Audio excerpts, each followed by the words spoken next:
Good morning. Senate Commerce Committee will come to order. We will begin with the markup. Before we went into recess, the question was on Senator Cantwell's amendment number 3 to S 3639, the SAT Streamlining Act. We were able to find a compromise and will now move to process the legislation on today's agenda. With that, I recognize Ranking Member Cantwell for a motion. Mr. Chairman, if later I could submit a letter for, a statement for the record on all that, but yes, we did reach agreement. So, I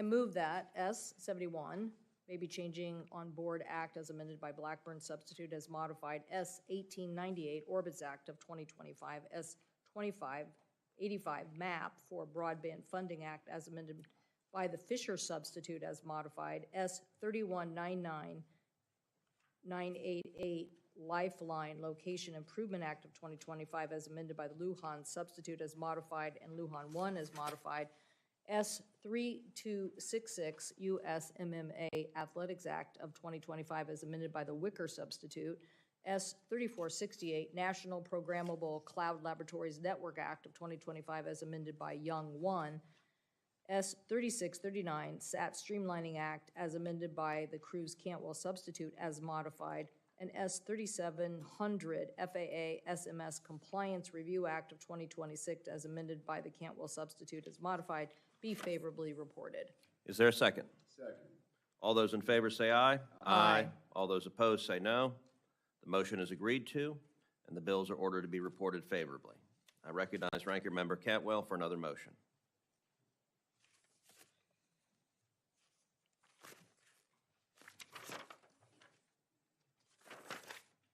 Mr. Chairman, I move that PN 620 Coast Guard promotions be favorably reported. Is there a second? Second. All those in favor say aye. Aye. All those opposed say no. The motion is agreed to, and the nomination is ordered to be reported favorably. I ask for unanimous consent that staff are authorized to make technical and conforming changes without objection so ordered. Are there any members wishing to make remarks on any of the agenda items? Mr. Chairman,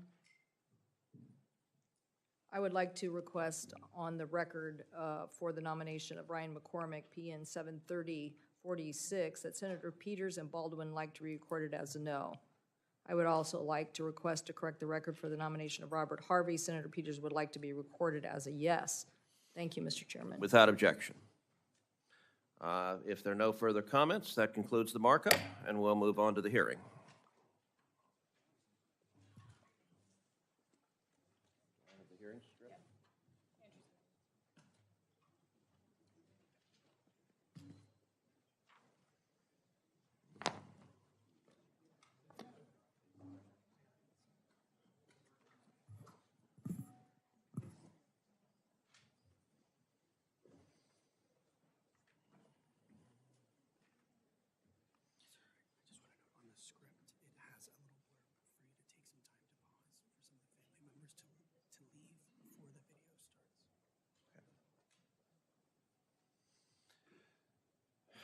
Good morning.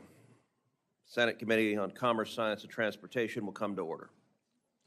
Before I begin my opening statement, today marks the 17th anniversary of the Colgan Air Flight 3407 accident in New York.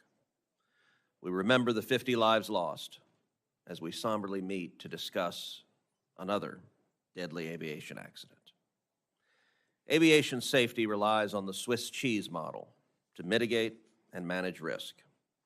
Layers upon layers of human intervention and technology are meant to close any vulnerabilities or figurative holes left by the previous layer. Unfortunately, just over 1 year ago, that safety system failed just 3 miles from here at Ronald Reagan Washington National Airport. For more than 15 years, pilots, controllers, and reams of aviation data detected at least one near mid-air collision each and every month at National Airport. In 2013, after a helicopter and plane on approach to DCA nearly crashed into each other, controllers and helicopter operators formed a working group to improve coordination in the local airspace. That group met often, and at some point even elevated recommendations to revise and improve mapped flight routes to show known hotspots. But their suggestions were ignored.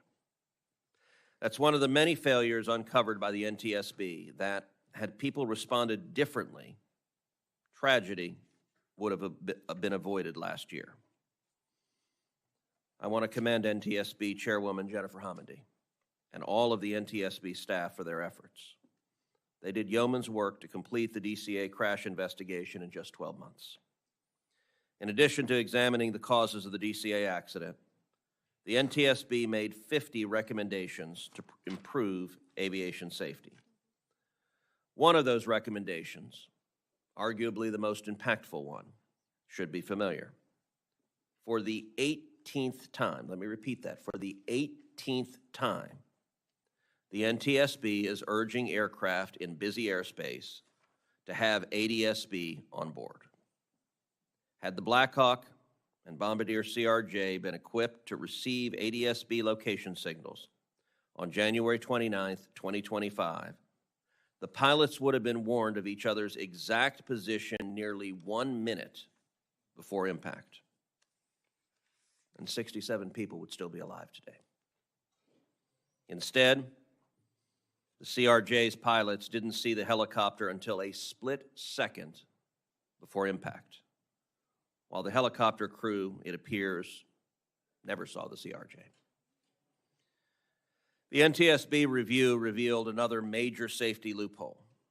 Military aircraft were routinely ignoring rules that required aircraft flying in busy airspace to transmit ADSB signals. Although planes don't share locations with each other via ADSB, they must broadcast such information to air traffic control. But the Army uses a special carve-out so that it didn't have to consistently comply with the broadcast mandate. Moreover, the NTSB discovered that this particular helicopter's ADSB out wasn't even configured correctly. After the January crash, the FAA eliminated the military's blanket exemption. But just a few weeks ago, a brand new loophole was tucked into the annual Defense Authorization Bill, making it easier for the military to continue flying without ADSB around DCA. If we learned anything from the DCA crash, it's that you can't have a safe airspace when operators are following different sets of rules. That's why our committee authored and passed the bipartisan Rotor Act. The Rotor Act, which passed the Senate unanimously in December, rescinds that new defense bill loophole, and it enacts the central NTSB recommendation of this investigation. The Rotor Act requires all aircraft in congested airspace to broadcast their location to each other via ADSB. The Rotor Act ensures a commercial airliner landing in a major airport has visibility, in daytime or in darkness, to any nearby aircraft, whether it's a military helicopter or a general aviation pilot, and vice versa. No more flying blind. The Rotor Act will begin to protect the flying public now, which is why the House should pass it and put it on the President's desk for his signature. Now, I've heard some faint grumbling from stakeholders and others who want to put the same kind of loopholes into the Rotor Act that caused the DCA crash. Some want exemptions for private jets, while a few airlines quietly carp about the cost of safety-enhancing technology. These criticisms aren't valid, and they are frankly disturbing. Flying can only be safe when everybody follows the same standards. Why would we want to exempt regional airlines from ADSB given that Flight 5342 was a regional airline? I hope my House colleagues don't wait for another accident or for the NTSB to have to come back and recommend ADSB for the 19th time before acting. And the notion that somehow private jets should receive a blanket exception makes no sense whatsoever. I don't know how anyone can look in the eyes of the victims' families and justify that argument.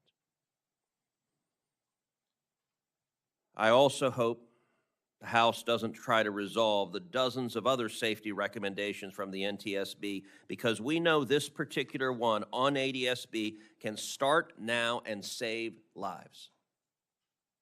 Today, there are planes taking off from Ronald Reagan National Airport. Today, there are planes landing at Ronald Reagan National Airport. There are planes that may have your loved ones on them or my loved ones on them. And every single day we delay, we are putting our families in danger for no reason whatsoever. In the room with us today are loved ones of the 67 men, women, and children who were killed in last January's crash. I'm encouraged and inspired by your tireless advocacy for safer skies. It pains all of us to know that your lives have been irreparably changed. There's nothing we can do to bring back your spouses, your children, your parents, your cousins, or your friends. But I hope that we can turn your grief into action. Thank you for working so hard to make sure that no other family has to suffer the kind of tragedy that you're feeling the pain of each and every day. I now turn to Ranking Member Cantwell. Thank you, Mr. Chairman. And this is a very important hearing this morning. I feel like it's almost a culmination of years to finally get a report so crisp and clear about the failures of the FAA and what it needs to do to change its culture. I too want to remind and remember the individuals here about the Colgan Air crash. Our heart still goes out to the families affected by that incident, including people from Seattle. I also want to say that the Colgan families have been a constant presence in this room. And while that is not the way the political system is supposed to work, where the victims have to come and be the biggest advocates for safety, that is certainly what the Colgan Air families have done. So we certainly remember them today. And I want to also just say, Mr. Chairman, that yesterday's incident at El Paso reminds me of why this interagency coordination is so important. If we can get into this kind of conflict where the FAA is saying that we're going to shut down airspace for 10 days, and then another agency is saying something different, and there's concern about what is happening in the airspace, it just seems to me that we have a real problem of coordination between DOD and FAA. So we need to resolve that. I hope that your calls for an interagency briefing will be heeded and that we will get to the bottom of this. Not one more day needs to go by without that kind of information and oversight for the public. But we are here today to thank Chair Hamady and the NTSB and to thank them for their recommendations and findings after a thorough, long investigation into the tragic crash in DCA last year. The loss of 67 souls when an Army helicopter collided with American Airlines 5342 has weighed heavily on many of us, but certainly the families who are most affected. Our hearts go out to you. Many of the family members are here today, and I know they will be following today's discussion very closely. You have stood with us to make our aviation system safer, including your support for the Rotor Act, which was critical in trying to push this legislation through the United States Senate and hopefully to get it to the President's desk. I want to thank Chair Hamady again for her work with her team tirelessly delivering answers to these families. I know that you deliver a lot of answers and information to us. I think no one knows how hard that is in delivering the information to the families. I know from our own air accidents with the seaplane in Seattle, how trying to find the victims of that crash, there's just so much work that goes into communicating with the families, and so we thank you for that as well. These answers demonstrate that this tragedy was a result of many systematic failures, and that failed everyone on Flight 5342 and the Army helicopters and the air traffic controllers. And so this is part of a larger trend where we have to be the ones that put a stop to this finally. We have witnessed multiple near misses between commercial airline flights and military flights, including a helicopter flying too close to DCA traffic last May, exposing communication failures between the Pentagon Air Traffic Control Tower and the DC Tower, and a near mid-air collision between an Air Force tanker and JetBlue flying from Caraco back to the United States. These incidents are just unacceptable. So we look forward to the 14 recommendations that you are making today, especially the issue of NTSB and the larger FAA reforms. I am concerned that the NTSB found that the FAA and Army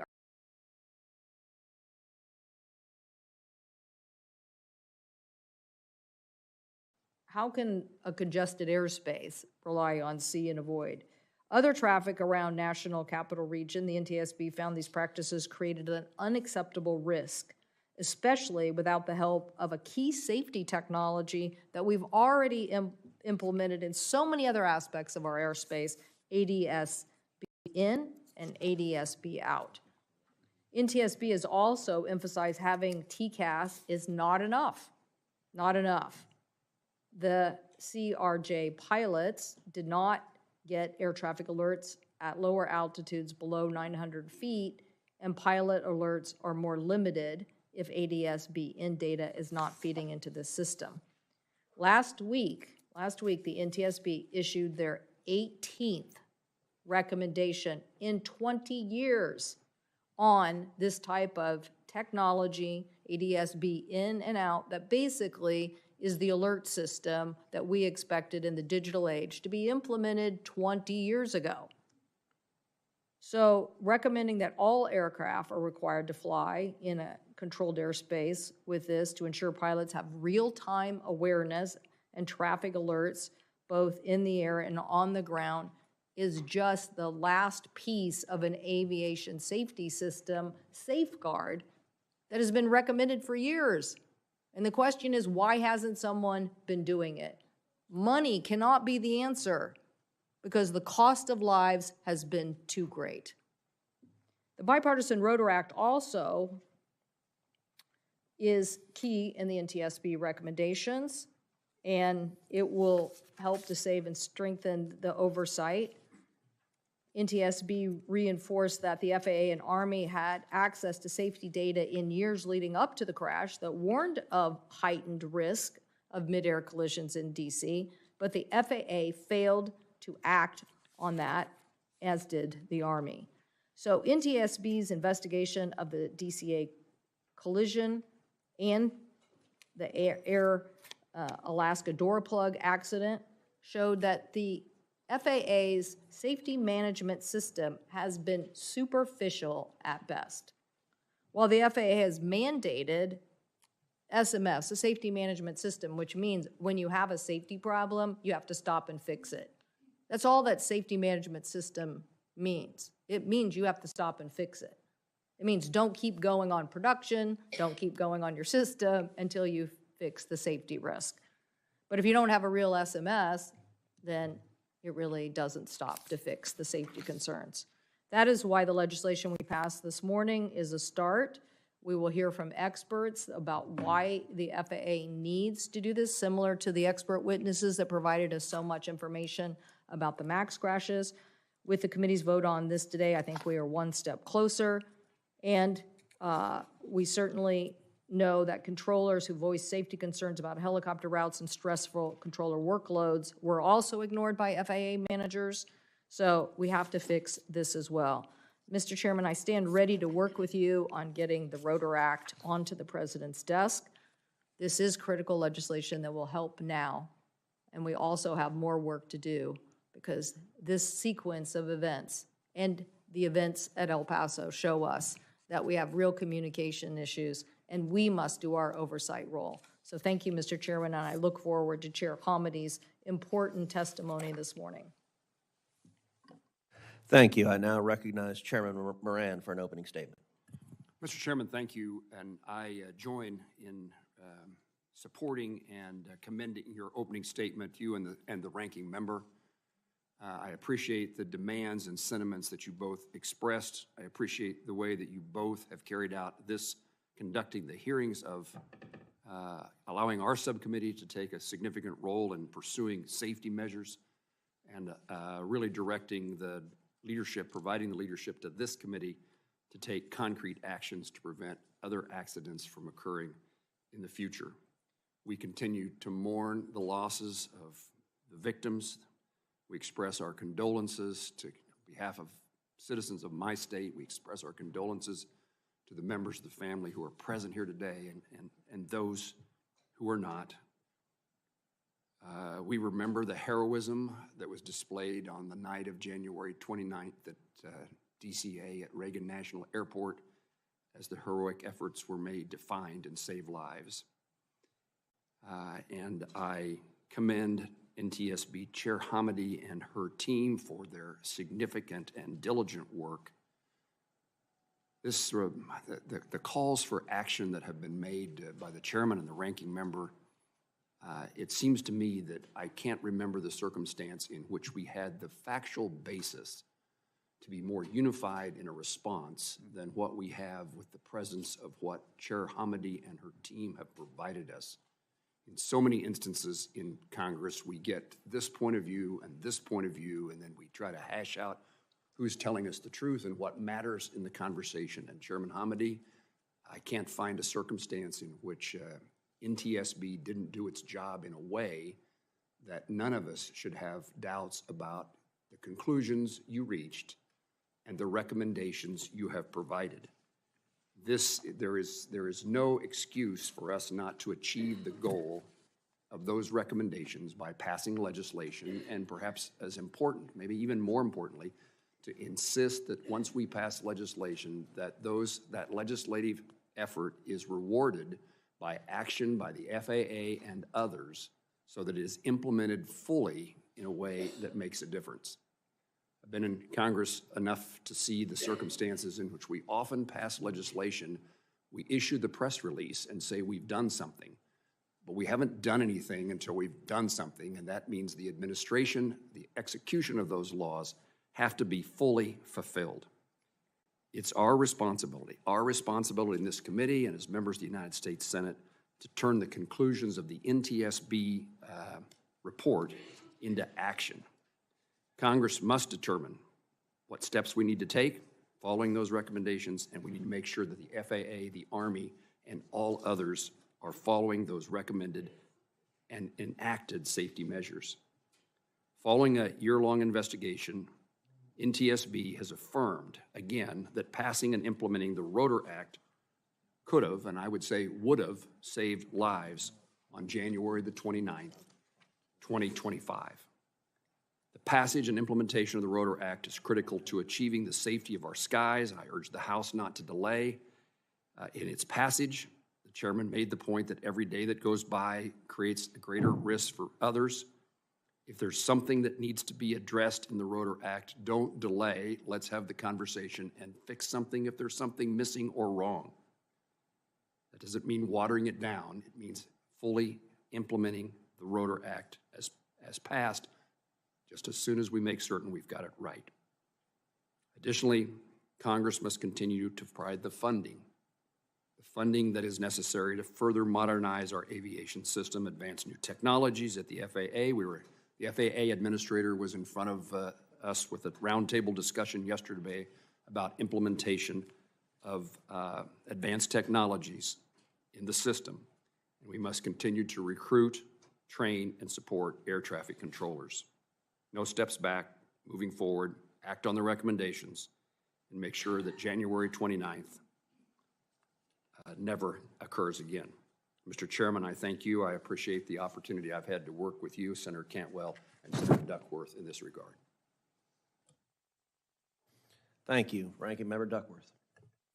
Thank you, Mr. Chairman. Thank you also to Ranking Member Cantwell and to my chairman of the subcommittee, Senator Moran, who's been a joy to work with as a partner on this issue. Chair Homendy, I want to thank you and the entire team at the NTSB for carrying out your mission without fear or favor to independently investigate the DCA Midair collision. You provided FAA, DOD, Congress, and most importantly, the families of the victims of Flight 5342 clear answers explaining how this deadly crash happened. And you've given us a framework to ensure such utterly preventable tragedies never happen again. Many of the NTSB's findings from the DCA Midair collision point to issues that have persisted for years. The urgent need to address the air traffic controller shortage, the need for advanced safety technology, and the unacceptable lack of coordinated communications between the FAA and the DoD. I've repeatedly sounded the alarm on these issues, and I haven't been the only one. The NTSB found that in prior years, rank-and-file controllers working in the DCA tower sought spacing of at least 4 miles in trail, while Potomac TRACON controllers asked for a decrease in DCA's dangerous airport arrival rate. Yet FAA management failed to act on the warnings being raised by an understaffed and overworked controller workforce that was clearly struggling to manage the busiest, most congested runway in the United States.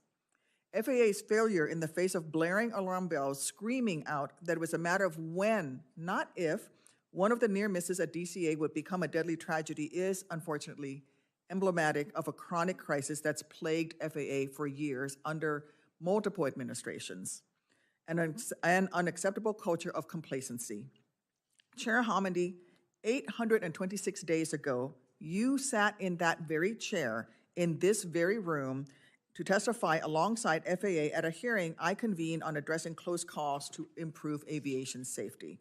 That day, your message could not have been clearer as you warned everyone, and I'm quoting you, "The concerning uptick in such incidents is a clear warning sign that the U.S. aviation system is sharply strained. We cannot wait until a fatal accident forces action. We must act before there is a tragedy." And your message was embraced by many in this chamber in a bipartisan way. As I recall, I opened that hearing by stating that our nation is experiencing an aviation safety crisis. Near misses are happening way too frequently, and I refuse to be complacent in waiting to act until the next runway incursion becomes a fatal collision. 826 days ago, we had that exchange. That recognition is why I fought so hard to protect the 1,500-hour rule and to stop Congress from adding more flights to DCA. Unfortunately, on that latter fight, I and the members of Virginia and Maryland delegations were soundly defeated. And as the NTSB report found, the intense traffic demand in the region forced Potomac TRACON to routinely reduce the trail spacing between aircraft, which increased the workload on DCA air traffic controllers. Tragically, the one audience that refused to hear these messages was the one entity with the authority to act, the FAA. And it seems as if the FAA's complacency has only hardened over time, regardless of which political party controls the White House. Again, this is a bipartisan failure. The NTSB report showed that the FAA failed to conduct annual reviews of helicopter routes in the DCA airspace leading up to the DCA Midair collision, reviews that would have shown the helicopter route was too close to an approach runway. A review of helicopter routes would have also potentially prevented some of the 15,000 close calls between airplanes and helicopters in the DCA airspace that took place between October of 2021 and December of 2024. We have long known about the mounting strain on air traffic controllers. That is why I will continue to reiterate that any investment in our ATC system must be informed by and prioritize the most important asset of the ATC system, its people. The FAA needs to improve how it reviews relevant safety data on hotspots, how critical feedback from frontline controllers is funneled to decision makers, and most importantly, how to ensure enough rested, well-trained employees are at work every day with all the tools that they need. The House must also act to pass the Rotor Act so we can codify many of the NTSB's recommendations. But even if that happens, there is more work to do. Because the bottom line is that any system that repeatedly forces pilots to take emergency evasive actions to save lives is a broken system. We need to prevent the conditions that will lead to even a near miss. So I thank you again, Chairwoman Hamady. You have been a wonderful resource to this committee. I also thank the leadership of the committee, the chairman, the ranking member, and again, my partner on the subcommittee, Chairman Moran. Thank you. I yield back, Mr. Chairman. Thank you. I now want to introduce our witness, Ms. Jennifer Hamady, the chairwoman of the National Transportation Safety Board. The NTSB investigates all civilian aviation accidents and other major roadway, pipeline, rail, and marine accidents. We thank Chairwoman Hamady and the NTSB staff for their work to complete the investigation of the DCA Midair collision in 1 year. Chairwoman Hamady, you're recognized for 5 minutes. Okay. Chairman Cruz, Ranking Member Cantwell, Chairman Moran, Ranking Member Duckworth, and members of the committee, thank you for the opportunity to be here today to discuss our investigation of the mid-air collision that occurred just over a year ago near Ronald Reagan Washington National Airport.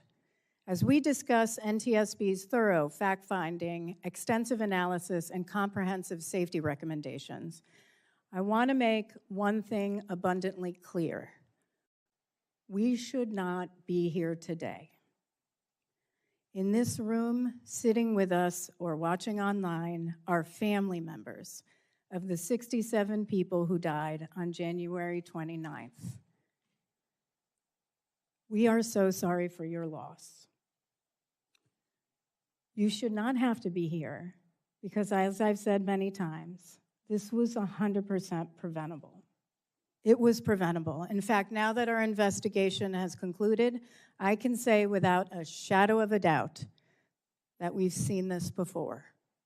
We've investigated similar mid-air collisions going back decades, and we've issued safety recommendations like ADSB in over and over and over again, aimed at preventing just these kinds of collisions. Recommendations that have been rejected, sidelined, or just plain ignored. As Chairman Cruz and Congressman Onder recently wrote, last year's crash was not an isolated incident. It was the fatal result of years of unheeded warnings. Years. 57 years ago, in 1969, we investigated a mid-air collision between Allegheny Airlines Flight 853 and a small Piper Cherokee outside Shelbyville, Indiana. 83 people died. Soon after, the board held a hearing and issued 14 recommendations aimed at preventing future mid-air collisions, including our first ever recommendation for FAA to expeditiously develop and implement a collision avoidance system in all civil aircraft.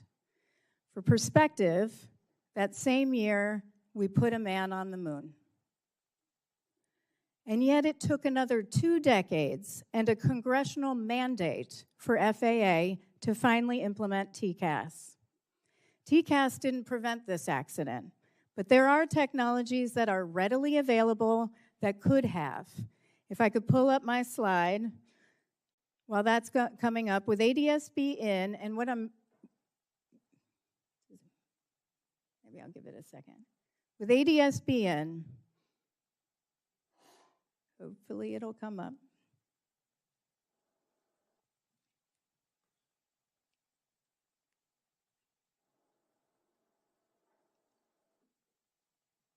Little technical difficulties.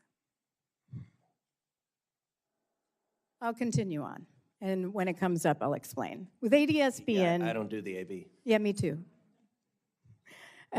There we go. So on the left side is the PAT 25, and on the right side is Flight 5342.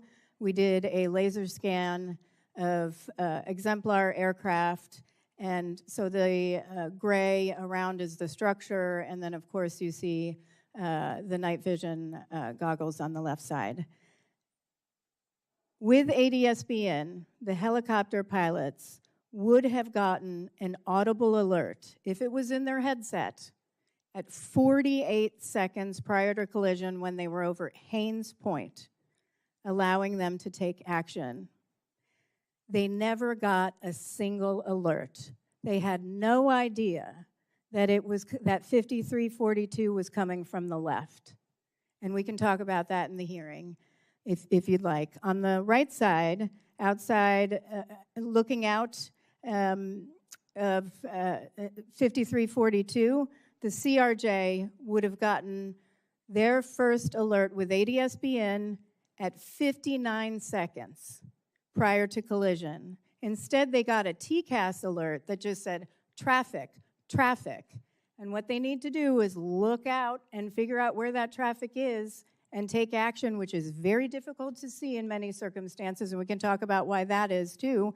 But traffic, 19.5 seconds prior to collision. They didn't actually recognize that the helicopter was there until 1 second. 1 second prior to collision. Had they gotten ADSB in, they would have gotten something more along the lines of traffic, 12 o'clock, 2 nautical miles, 500 feet below.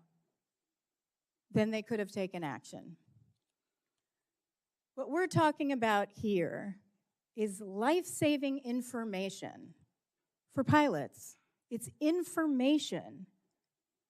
In 2008, we again called on the FAA to implement ADSB in. We stated the Safety Board believes that the benefits of ADSB technology warrant rapid adoption, and that the equipage of aircraft with ADSB in capability will provide an immediate and substantial contribution to safety, underline, especially in and around airports. We said that in 2008. What if the FAA had acted? I want to be clear, though. What happened at DCA could happen anywhere in our airspace. The NTSB has for years, long before this tragedy at DCA, been sounding the alarm about the safety risks of see and avoid. Yet we continue to rely on see and avoid to separate traffic throughout the national airspace when technology is available to provide pilots with the situation awareness they need and deserve to ensure safety. See and avoid is exactly what it sounds like. A pilot has to visually acquire an approaching aircraft, recognize a collision course, decide on action, execute the control movement, and allow the aircraft to respond in a matter of seconds. Since 2008, we've investigated 211 aviation accidents and incidents resulting from a mid-air collision or loss of separation, which killed 281 people and injured 12 others. In almost half, we raised concerns with see and avoid. These include many in your home states, and I know not all the senators are here, but I'm going to pretend they are, because we investigated since 2008, where we stated our concerns, 16 in Texas, 1 in Kansas, 15 in Alaska, including the 2019 tragedy in Ketchikan, where 6 people died and 10 were injured, and I was the board member on scene, and we discussed at length in that report the lack of ADSB-in requirements for Part 135. 2 in North Carolina, 1 in Missouri, 2 in Utah, 1 in Ohio, 1 in Wyoming, 1 in Michigan, 2 in Wisconsin, 1 in Illinois, 12 in Nevada, 7 in Colorado, 2 in Pennsylvania, 4 in New Jersey, and now 1 in DC. The fact is, our aviation system is the safest in the world for a reason. Thanks to the work of you all, the work of the entire Congress, our work at NTSB, the work of our partners at FAA, redundancy has been built into the system to prevent catastrophe.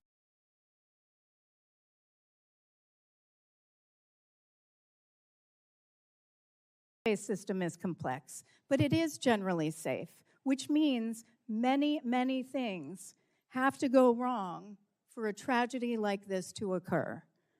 And we have an obligation to fix those vulnerabilities.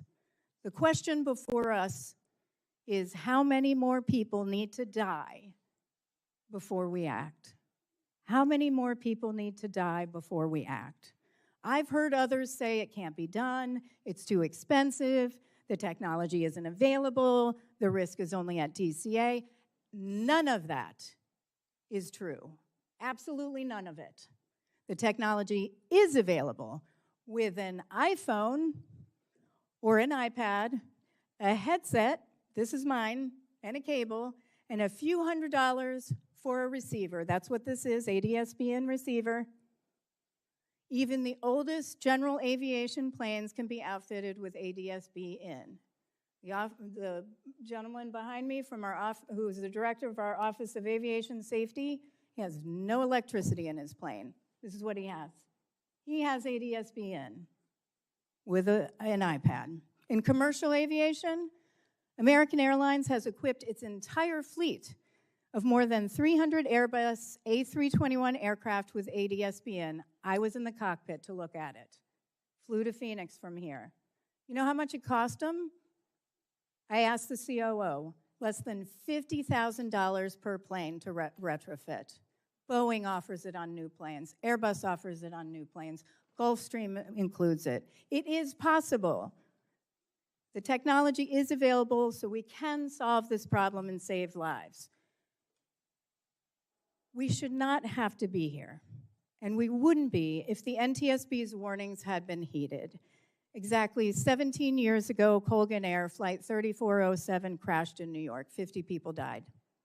In response to that accident, we issued 25 new safety recommendations to the FAA.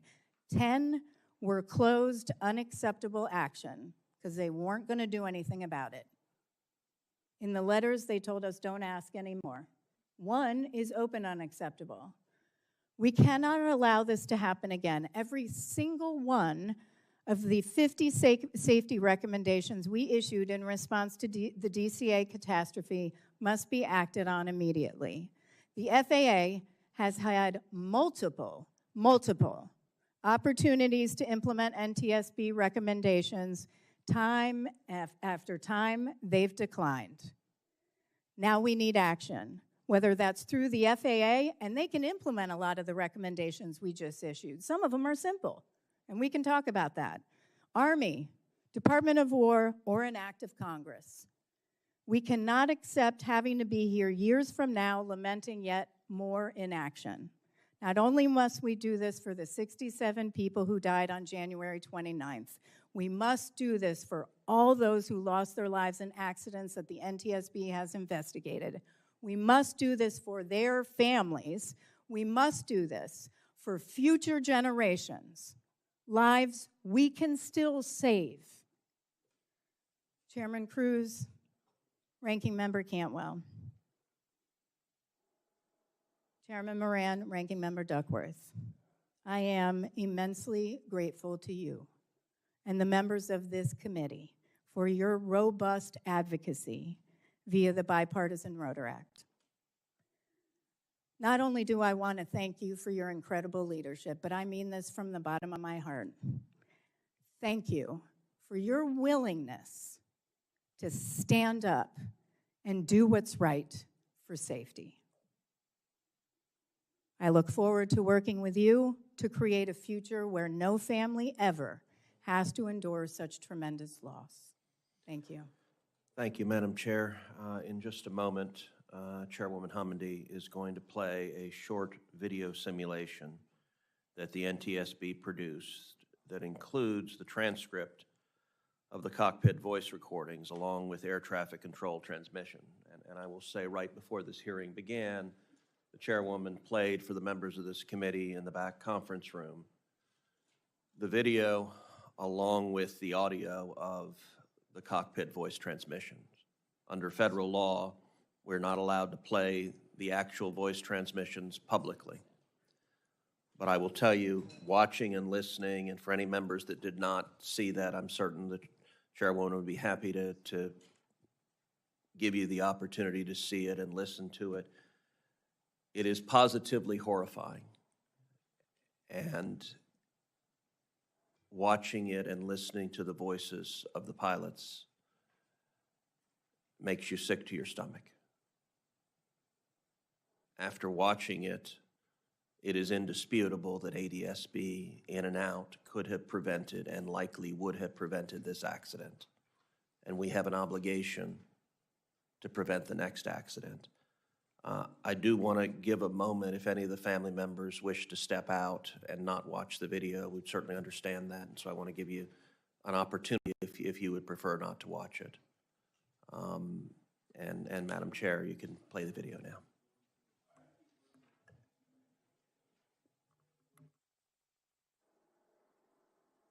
This animation presents a simulated view from the right seat of the helicopter. A dark gray structural mask generated from a three-dimensional laser scan of an exemplar aircraft is overlaid on the scene. A light gray mask depicts the mounting structure of the night vision goggles positioned for the instructor pilot looking straight ahead. The green tint mimics a green phosphor visual effect, but the actual behavior of the night vision goggles has not been simulated. Crew communications transcribed from the cockpit voice recorder are shown as text at lower left. Audio recordings of air traffic control communications on the helicopter frequency are synchronized with the animation, with corresponding transcript text displayed in the center. Radio interference blocked some transmissions from the local controller and other helicopters. Transmissions that were blocked are indicated by striking through words in the transcript. A moving map depicting the locations of PAT 25 and Flight 5342 and synchronized with the view from the cockpit will be shown at lower right. Jet 789, 1 star 320 to 15, gust 25, traffic 2 out, no delay, runway 1, clip takeoff. Flight 1, landing assured, mode 1. Flight Jet 1, Roger for exchange for good night. 25 Memorial. Pad 25, Roger.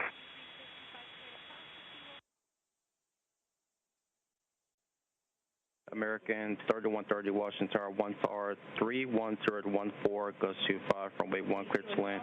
Traffic will depart, may depart prior to arrival.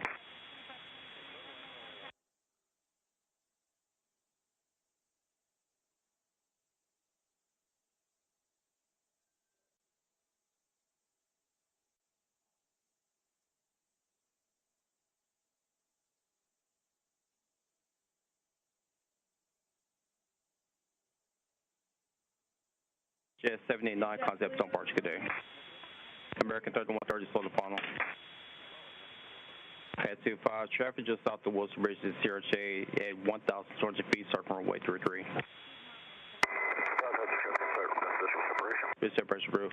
American 1630 Tower, runway 1, lot boy, traffic throughout circle runway 33, this traffic on 6 mile funnel.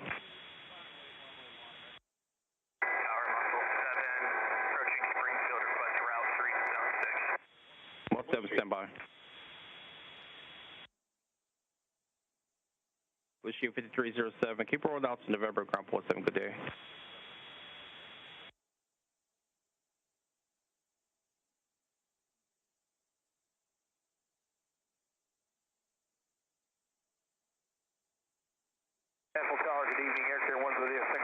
American 1630, 1 star 320 to 14, gust 25, traffic 2 mile left base runway 33, no delay, runway 1 clear for immediate takeoff.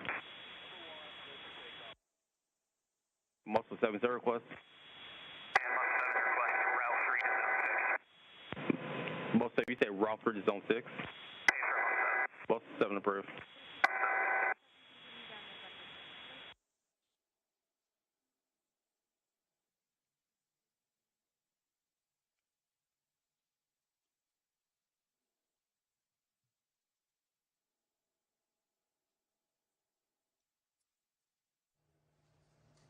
So I think it stopped here because it says 47 seconds, but at 48 seconds, the helicopter crew they did have ADSB in on an iPad that was strapped to their thigh, but they also had NVGs on, and it was a high, night vision goggles on, and it was a high workload environment. And so they didn't look down, you don't look down constantly in this airspace with NVGs on it would be very difficult. The problem is that they would have received an oral alert from their iPad at 48 seconds, had that been connected into their headsets, but their headsets aren't able to receive those oral alerts. And so an oral alert, had that been connected and integrated into their headset, which was one of our recommendations to do that so that they can get those alerts. It would have been they would have been at 280 feet. The aircraft would have been at 640 feet. They would have been miles apart and could have taken evasive action because at this point they're at Haynes Point and plenty of time to take action. But that was the first time they would have received an alert, but didn't because they couldn't hear it. Doesn't come across their headset.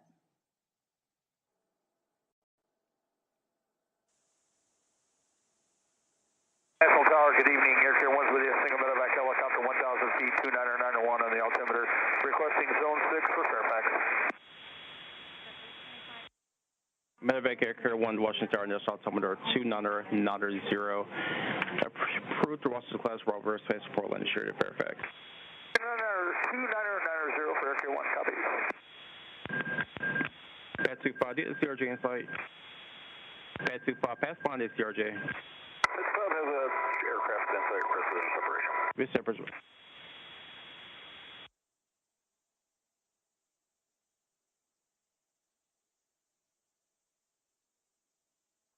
American 472, Washington Tower, 1 star, 32017.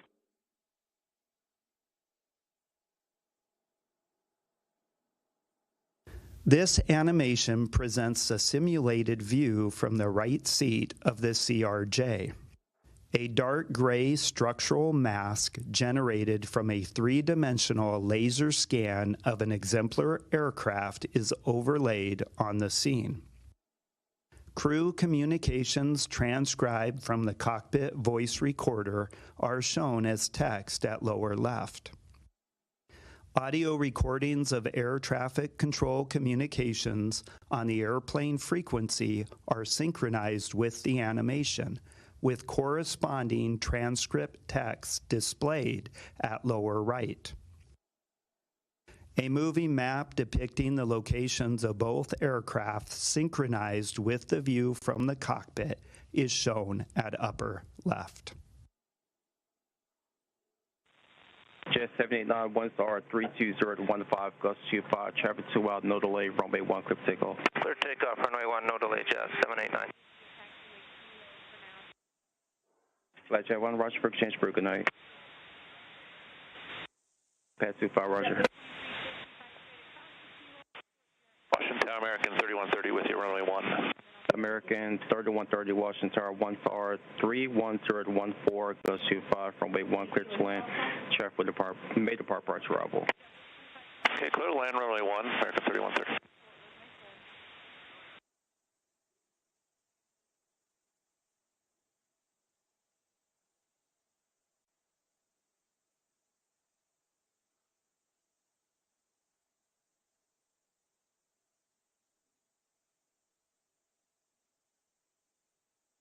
Jet 789, concept on Barge, good day. Have a good day. American 3130, slow the funnel. Slow on American 3130. Pad 25, traffic just south of Wilson Bridge to CRJ at 1,200 feet, circle runway 33. Pressure roof. American 1630 Tower, runway 1, lot boy, traffic throughout, circle runway 33, this traffic on 6 mile funnel. Line up for wait, runway 1, American 1630. American 472 by Catherine, runway 1. 17, standby. Wish you 5307. Keep rolling out to November, ground point 7. Good day. November 307.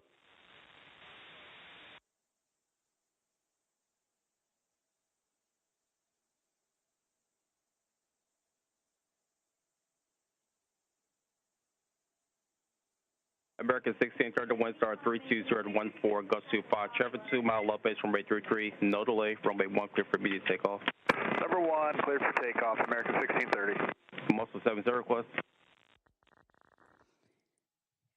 At 59 seconds, this is where Flight 5342, had they had ADSB in, would have gotten their first alert.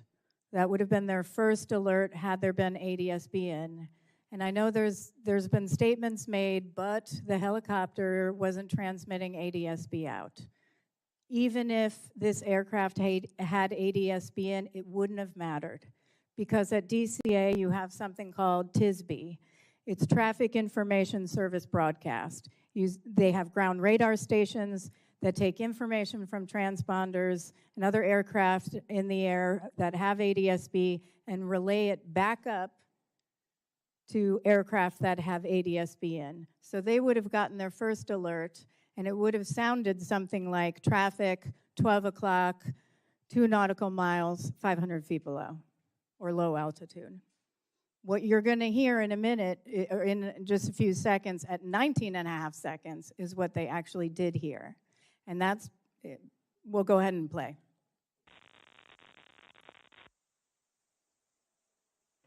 Most of you say route through to zone 6. Both 7 approved.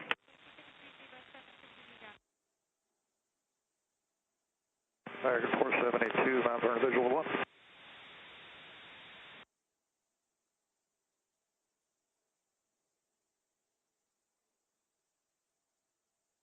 Medevac Air Carrier 1 Washington Star, National Altimeter 290, approved through Washington class rover space Portland, insured at Fairfax.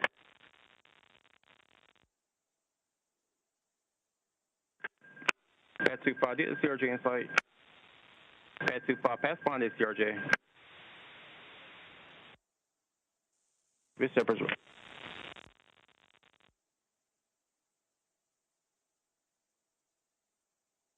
American 4782, my bad, Mount Vernon visual. American 472 Washington Star, 1 star 320 Yeah, so sorry, you didn't hear traffic at 19.5 seconds because the CVR audio isn't on there, but that would have been 19.5 seconds.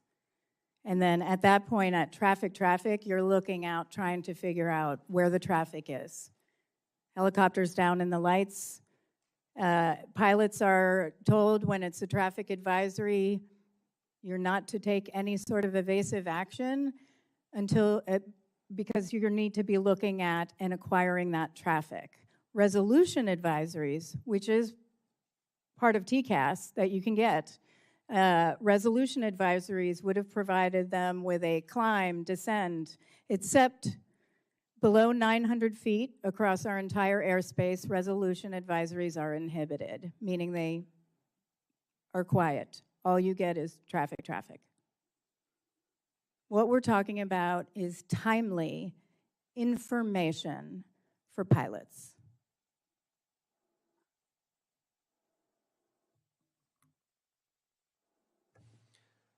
Thank you, Madam Chair. The NTSB conducted a thorough investigation into this accident. What did the NTSB investigation show about what would have happened if both aircraft had been equipped with ADSB in? The accident wouldn't have happened. At 48 seconds, the helicopter crew would have gotten an oral alert. They could have taken evasive action. And the flight crew of 5342 at 59 seconds could have had an alert that allowed them to take evasive action. So we have recommended ADSB in everywhere there is ADSB out for all aircraft. As you know, the Bipartisan Rotor Act, which passed out of this committee and which has passed to the Senate unanimously, every Republican, every Democrat has voted for it, mandates ADSB in and out on aircraft flying into congested airspace. In your professional judgment, if the Rotor Act had been the law at the time of this accident, would the accident have occurred? No. It wouldn't have occurred, though this helicopter route shouldn't have existed, but that's another story. No, I don't believe it would have occurred. Well, and as you know, that's another component of the Rotor Act is mandating a reassessment of helicopter routes as well. ADSB out and in is not new technology. Today, the FAA only requires ADSB out which sends signals directly to air traffic control. In 2010, the agency chose not to require ADS-BN, which would have given pilots those same signals. Nonetheless, some aviators voluntarily use ADS-BN, receiving weather, traffic, and other information in the cockpit. American Airlines, for example, has equipped nearly 30% of its fleet with ADS-BN. More than 80% of private pilots use some form of ADS-BN. It is clearly a popular technology. I've heard a handful of special interest groups, however, want carve-outs from an ADS-BN requirement. I don't think a private jet or a charter flight flying into DCA or Dulles or DFW should be able to adhere to a lower safety standards than a passenger airline. Special treatment for them would put everyone else's lives at risk. Others have said that all of general aviation should be exempt, even though pilots in rural areas are already exempted, and the Rotor Act protects general aviation's ability to use portable transponders. In your judgment, should different aircraft be flying into congested area using different ADS-B safety rules? No, absolutely not. It's a shared airspace. Those same skeptics like to claim that ADS-BN is too costly. Major airlines like American Airlines have figured out how to install ADS-BN. Every new Gulfstream has ADS-BN. And of course, the Rotor Act only requires ADS-BN for planes flying into busy airspace. A crop duster flying in Arkansas isn't going to need it and won't be affected. But if that crop duster decides to land at DCA Reagan, then it should have the technology and not be endangering the lives of passengers flying into and out of Reagan every day. In your judgment, is it too expensive for planes to install ADS-BN? $400. Everybody's got a phone. Everybody's got a headset. $400. Maybe you get an iPad. It's a little more expensive, but that isn't costly. American Airlines, less than $50,000 a plane to retrofit. The plane was out of service, they told me, 1 or 2 days when they retrofitted it. Each plane. So I want you to repeat that, because one of the concerns people are raising is this is some onerous government mandate. A private pilot can get the equipment necessary, A, to keep himself or herself safer, B, to keep everyone else flying into that congested airplace safer. They can get that equipment for $400. You already have a headset. Everybody has a phone. Some people have iPads. $400. This is the receiver. Another objection that has been raised is the claim that somehow the military should be exempt, that the military should be able to fly in congested airspace and not be subject to the rules everyone else is. Does that make any sense? No, it does not. Well, 100 members of the United States Senate agree with you. The Secretary of War agrees with you. The Secretary of Transportation agrees with you. And I am hopeful that within the next 2 weeks, the House of Representatives will put the Rotor Act on the floor, will pass it, and will put it on President Trump's desk for signature. We owe it to the families of those who lost their lives, the 67 souls who should be with us today, if only Congress had listened to the first 16 times the NTSB recommended ADS-BN. Thank you. I know you don't have any more time, but can I? Sure. He's the chair. I know you, yeah. Can I have one thing to point out? You could have 2. Okay, thank you. In 2001, the FAA had a rulemaking on fractional ownership. And they stated in there that passengers who are transported under Parts 121 and Part 135, quote, exercise no control over and bear no responsibility for the airworthiness or operation of the aircraft aboard which they are flown. I would also say that applies to Part 91 revenue generating passenger operations. The FAA concluded that the appropriate level of public safety is provided by very stringent regulations and oversight under Part 121 and Part 135.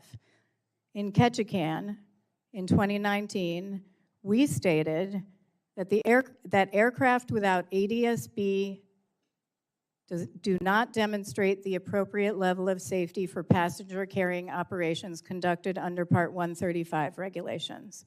And we also stated that there's shared airspace between 121, 135, and GA. We've conducted numerous investigations between Part 121 airlines and GA aircraft, or GA aircraft carrying passengers who paid for a service with other GA aircraft, or between 135s and 121s, or 135 and GA. The fact is, everyone should be under the same rules. One level of safety, because it doesn't matter if you're in a private plane, a commercial jet is also operating in your airspace. Sorry. Thank you. Ranking Member Cantwell. Thank you, Mr. Chairman. Chair Hamady, you, in my opinion, have become a sentry for aviation safety. And that means that you're standing guard over our system, which I believe should be standing guard over by the FAA. And you should play a role on the details that then jointly this works together. But somehow, the industry has too much influence over this process. And I don't know if the FAA just thinks that it can't keep up technologically. I don't know. But these recommendations have been on the table for a long time, and they've never been implemented. And so I want to ask several questions about your 14 key recommendations. But first, on this issue of ADSBN, you just talked about the issue of what it would take to implement, but isn't there a cost? General Aviation is saying this is too expensive, and you just refuted that. But isn't there a cost for not doing it? NTSB data showed that between 2006 and 2025, they investigated 153 midair collisions involving general aviation operators, compared to 1 midair collision and 4 near-mid collisions involving commercial jets. So these general aviation accidents have cost 198 lives. So there is a huge cost to general aviation for not doing this. Isn't that correct? That's correct. Unfortunately, when you do rulemaking, the DOT puts the price of a life at $11.6 million. The NTSB considers all life priceless. You can't put a price tag on a life. How many times did you or your individuals listen to the audio tapes here? Quite a number of times. Hundreds? If I combined everyone, yes. So I think that's the difference. You're listening to this, analyzing this, and you are steadfast in your recommendations, and somehow these guys are listening to other voices and saying, we don't have to do it because there's a cost. And I got news for the FAA. In the digital age, that's not going to stand, because we all can see this information, and we need an FAA that basically is on top of this and will push through the regulations to implement. So on this issue, a safety management system, which is basically part of the requirements, you're basically saying that they didn't integrate a system. Would a safety management system, with the number of near misses that you said were alarm bells going off in the cockpit, demanded that this route no longer exist? A safety management system, a properly implemented safety management system should have identified the risk. But it is pretty clear from our investigation that did not occur. Would not only identified it, but would have required, once identified, to fix it. Yeah, once you identify, then you look at your mitigations, and then you implement those mitigations and monitor those mitigations and reevaluate for change. But in this case, there were numerous warning signs from people within the FAA saying, we have a problem here. Then there was their own data that they weren't even looking at, 15,214 close proximity events. I can tell you this much. You know, the FAA requires a lot of data. They've got 10 different systems just for midair collisions. but they don't actually have a definition for what they consider as a midair collision, a near miss. Not one single definition. So then you have people who aren't looking at the data, then you have the tower who is trying to raise concerns over and over again, year after year, and not being heard, told to go away. And I have to tell you, this same scenario that occurred on January 29th also occurred in 2013 between a military aircraft and a private commercial jet. It was averted, same thing happened. So we need an aggressive FAA in this air traffic control office and safety office on aviation safety to actually collect data, report on data, and my guess is we're going to have to get some of this data and review it and require hearings, because otherwise this job isn't getting done, it appears to be. Yep. So if you would just comment on San Antonio, El Paso for us about this newest event. I don't know a lot. I don't know anything Okay. about El Paso other than what I read. It's not something that we handle.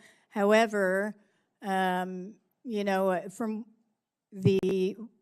what little I know, I will say there has been miscommunication or no communication between at least the Army and FAA for years. Now, the Army, the 12th Battalion participated in the helicopter working group, but in general, having conversations. Which this is, in this accident, the key issue as well. The conversation should have been happening, and we obviously had a rule that somehow got changed that allowed this to happen, and that it wasn't an accurate assessment even after the rule was changed, so. Yeah, and if you don't mind me mentioning, listen, the reason why the NTSB has the party system, when we do an investigation, we invite entities who are technical experts into our investigation, like FAA, like the Army, like, you know, and a number of others, PSA, you name it, in order for us to get the evidence we need to conduct our investigation. They're not part of the analysis, right? But during that time, it's been a year. During that time, parties get that information in real time and can make change immediately. They don't need to wait for our final investigation to come out with 50 recommendations. You know what the best result of an investigative report is the best thing that has happened in years at the NTSB in Missouri, actually. In Missouri, actually. I wish Mr. Schmidt was here to hear it. We had, at the end of a terrible train derailment, I was on scene, went to meet with a farmer in his barn who said he had been talking about, you know, this terrible accident that could occur for years on Facebook, doing videos. I met with him in his barn and said, "What's going on?" For like 2 hours. And he said to me, I said, "I'm going to fix this before we leave." And he's like, "Sure you are." I don't blame him. You know, he'd have been facing a government bureaucracy for years. So I got everybody together before we left. I said, F, you name it. And I said, we are fixing this crossing. And you know what happened a year later? We issued our final report on a deadly train collision at this terribly designed grade crossing. And Governor Parsons not only fixed that crossing, he fixed 49 others. And we issued no recommendations. The failure in this report is that we had to issue recommendations. Now, I'm going to get a briefing from FAA on their reorganization, but we can't be just shifting around the deck chairs. ATC didn't contribute to this. We need reform. Well, other people here need to listen. Thank you, Mr. Chairman. Thank you. Senator Wicker. Thank you, Mr. Chairman, and also thank you, Ranking Member Cantwell and former Chairman Cantwell for asking that question about El Paso. Senator Cantwell and I were leading this committee during the time when we were investigating the 737 MAX 8 tragedies. And this is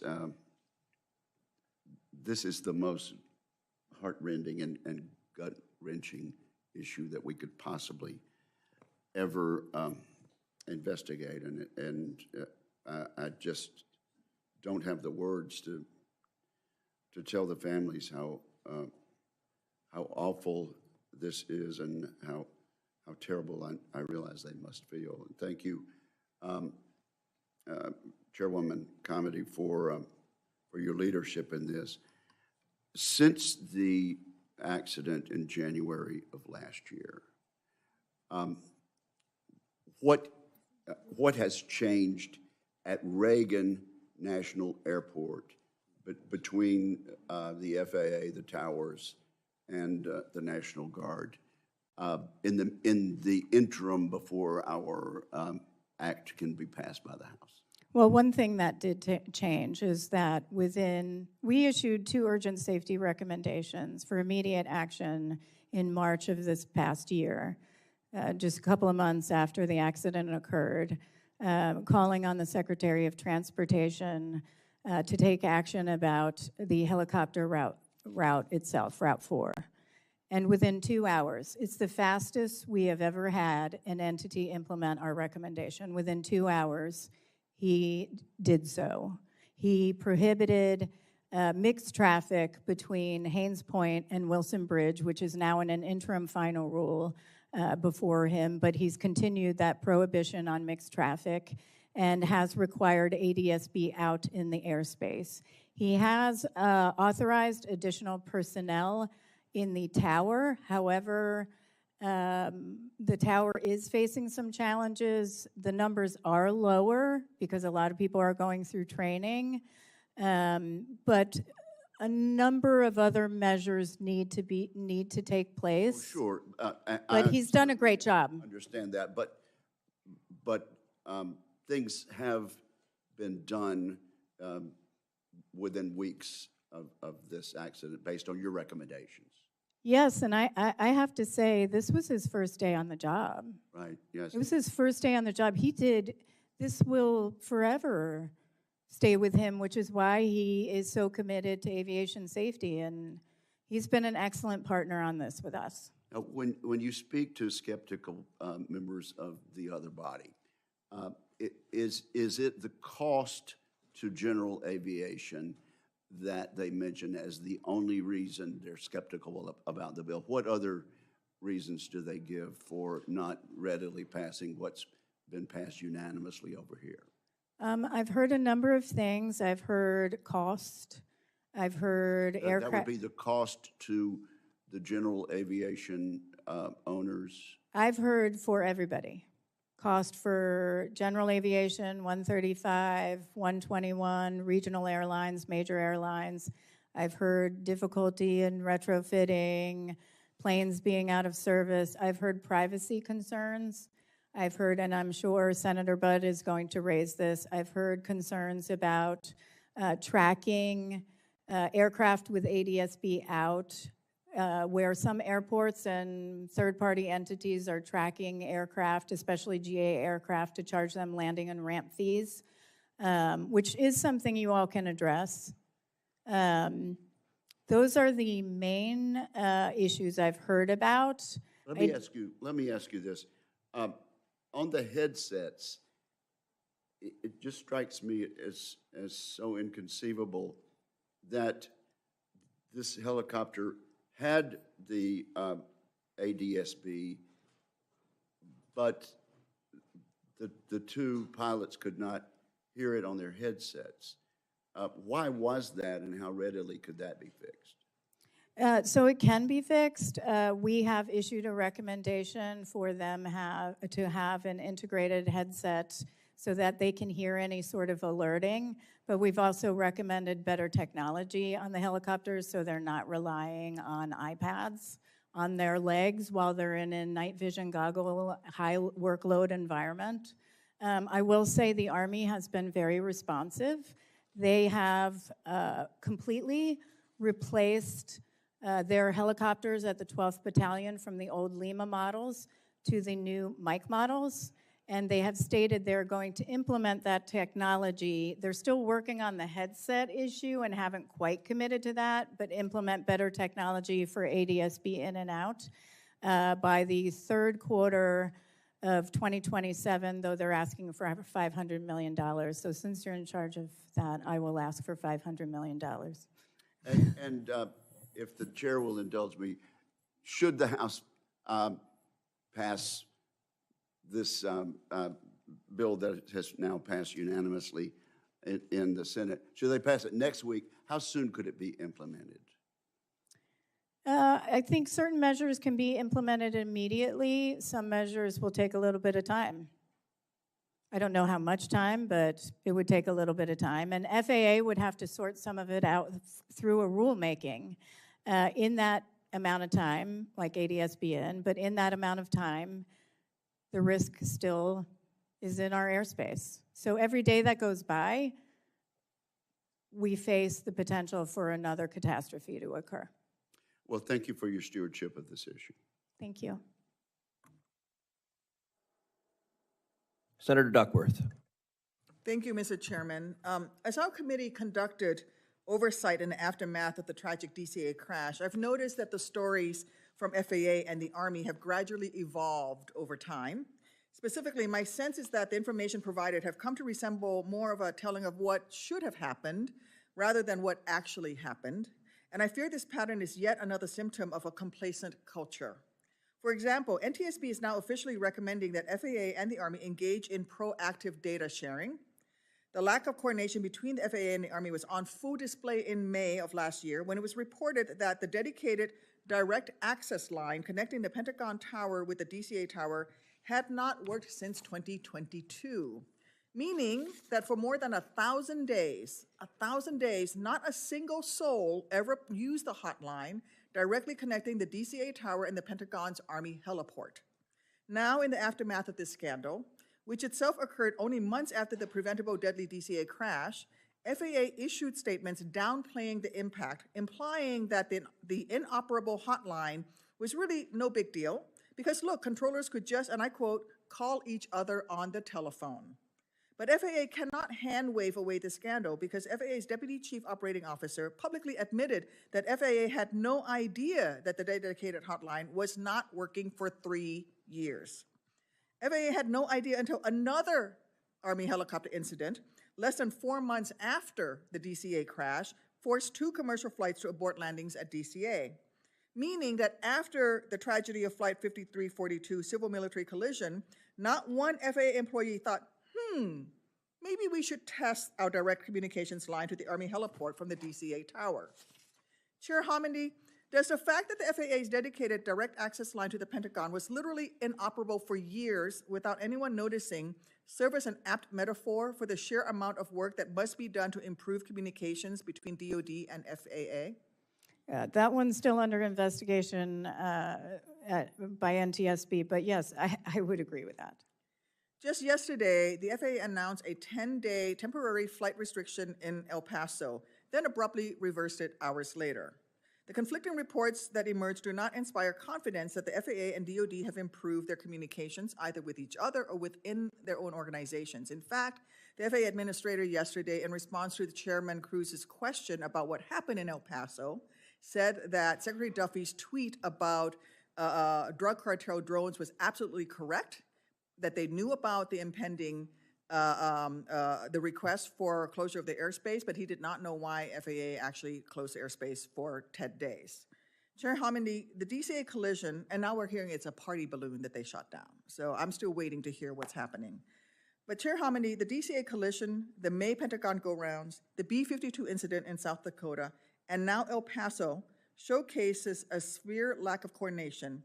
What must change at the FAA and DoD to prevent future coordination failures? What is at risk if there is no improvement? And has NTSB been included in some of these meetings with and coordinations between FAA and DoD? Because they were keeping you out for a while there. No, we are not part of that, but we would not necessarily be part of that, but FAA we can talk about separately because I do have some concerns there. Army actually worked really well with us.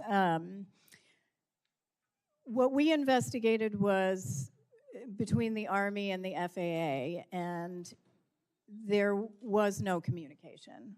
I mean, the Army participated, the 12th Battalion participated in a helicopter working group that was formed by the tower, because the tower was saying, hey, we've got a serious safety issue here and nobody's doing anything about it. Let's try to coordinate. But Army wasn't asking for data. They had their own safety management system problems, and there was lack of coordination. Look, I'm going to tell you, I worked 15 years on Capitol Hill, and we talk about this all the time. When you go to an agency, the lack of communication, even within a large agency and between agencies, is terrible. I don't understand it. People can't talk. It's astounding to me, but it's not surprising from what we've seen from the investigation. Would it be safe to presume that you would support Congress elevating the NTSB recommendations following the DCA Midair collision into a statutory requirement? Yes, and you can do that simply by requiring the entities to adopt the recommendations and reference our report without actually having to do language everywhere. What I will say, though, is we shouldn't wait to move the provisions in the Rotor Act. This isn't a wait on Rotor, move this legislation. This is a yes and. Congress can move many pieces of legislation every day. So it's a yes and. Thank you, Mr. Chairman. Thank you. Senator Moran. Senator Cruz, thank you. I intended in my line of questioning to reemphasize the importance of Rotor Act, but perhaps that has been accomplished in this hearing. Although one would have thought that 17 other times it may have been accomplished, so maybe it can't be said enough, but I reaffirm my commitment to seeing the passage of the Rotor Act. A bit along the lines of Senator Duckworth about, and you talked about communication. One of the things, and I don't have any of the details in front of me, so you'll have to refresh my memory, but the number of near misses you mentioned in your opening statement that were reported at DCA in regard to potential collisions, but you also in an earlier testimony or in our conversations talked about the number of times that somebody at DCA reported a problem that they thought needed to be fixed, but it never worked its way up the chain of command. And I think that, as I recall, like nothing ever made it to the folks who actually could implement changes recommended by air traffic controllers or others involved in air traffic safety. Am I saying enough to refresh your memory about what I'm talking about? Yes, first of all, the data, which we actually obtained from the FAA in coordination with them, showed 15,214 close proximity events over about 10 years, 85 of which were near misses. And but you also indicated today something I didn't realize. There's no real definition, because those have been dismissed as unimportant. But to me, or to, I assume to Kansans and Americans, you hear a near miss, that means something. But apparently there's no definition that would awake somebody within the FAA. Yeah, they need a common definition, because you all brought together FAA, NTSB, and the Army at one point behind closed doors, and I talked about the near-miss numbers that we had received from FAA, and all of a sudden FAA spoke up and said, no, it's 5. And I looked over, where'd you get 5? You somehow whittled down 15,214 to 5? Because there's no common definition. 10 different data sources, and it's whatever you choose it to be that day, a definition. And, from my standpoint, that is just one of many areas that they could have fixed before we even got to a recommendation. You fill in the spaces on my other aspect of my question about where things were reported time and time again, but never did anyone in the hierarchy ever hear of the complaints because there was timidity in complaining. Well, one, I would say the hierarchy at the Air Traffic Organization did understand what was going on, which was a problem. I mean, it was push it down, make it go away, not an issue, too political. Too political was from one of the interviews, not my phrasing. The leadership of the FAA probably were totally unaware. So you have the tower. That's the ultimate bureaucracy, by the way. I think at one point we counted the steps from the tower to get something all the way up to leadership. It was like 10 or 12 steps. It's ridiculous. Almost nothing made it to 10 or 12 steps, No. if I recall what you No, it made it to the district level and made it nowhere else. So what happened was the air traffic control tower said, you know what, we're going to have to take things into our own hands. So we're going to create this helicopter working group. So they did, not just with the military, but all the private operators, police, you name it, law enforcement. And they pulled together the working group. They did some work. They proposed to their hierarchy, hey, you know, we should move helicopter Route 4. Another time they said, we think we should put some hot spots, you know, on the helicopter charts, including at the end of runway 33, which we've seen is an area where we have a great concern for risk if there's a midair collision. And FAA's response, and then they had numerous reports just coming from the tower, written reports. They also had a report saying, we're getting too many requests from Potomac TRACON to reduce spacing between aircraft landing. There were so many reports, and each time it was, nope, or no, and this is the ultimate in bureaucracy. When the response to the hotspot was, yeah, we don't put hotspots on maps. Oh, the only hotspots we do on maps is for ground movement. Come on. At our hearing, we raised this issue. Why didn't you do anything? The person who showed up from FAA said, well, they could have raised it at a symposium. Really? They were raising it so many times in writing, verbally. If that happens at DCA, you know it's happening everywhere else in our airspace. Thank you for refreshing my memory and putting that on the record today. Let me ask you if there's any indication, or what are the indications that the FAA, the Department of Transportation, are taking aggressive action to implement recommendations, past and present? Has anything changed since January 29th of last year? And I think you made a really important point that you don't. I think there's a tendency, I can see myself thinking the same thing. We'll wait for the recommendations and then we'll know what to do when we know there are things to be done today. And that's perfectly reasonable for you all, but for those that were parties to our investigation, the reason why you're parties is because you get you're privy to factual information so you can take early action. None of that occurred. In fact, the entire time we worked for FAA, and I'm going to be honest with you, I met with the DOTIG at one point to talk about whether we should write a letter about obstruction to our investigation, because we were repeatedly denied data we requested. What we kept hearing from FAA was, oh, you're not asking for it properly. We did, I audited it, but here's what I'll say. On the changes, I don't know of any other than what the secretary did. And that isn't right. Message received. I wrote on my notes today that our subcommittee, this committee, we ought to rely, I guess, request GAO, Inspector General, constant oversight on the Department of Transportation and the FAA in particular. Yes. Thank you again. And on DOTIG, one thing I will say, sometimes they don't get access to their data systems. That's something you should chat with them about, because they aren't getting the data. They're relying on people giving them the data. Thank you. Thank you. Senator Klobuchar. Thank you very much, Senator Cruz, and thank you, Chairwoman. Not only do you bring this incredible expertise, you know I've always been a supporter of yours, but you also bring the passion and the anger that I know so many of the families and the loved ones in this room are feeling over what happened. I want to thank your dedicated NTSB staff for all of their hard work.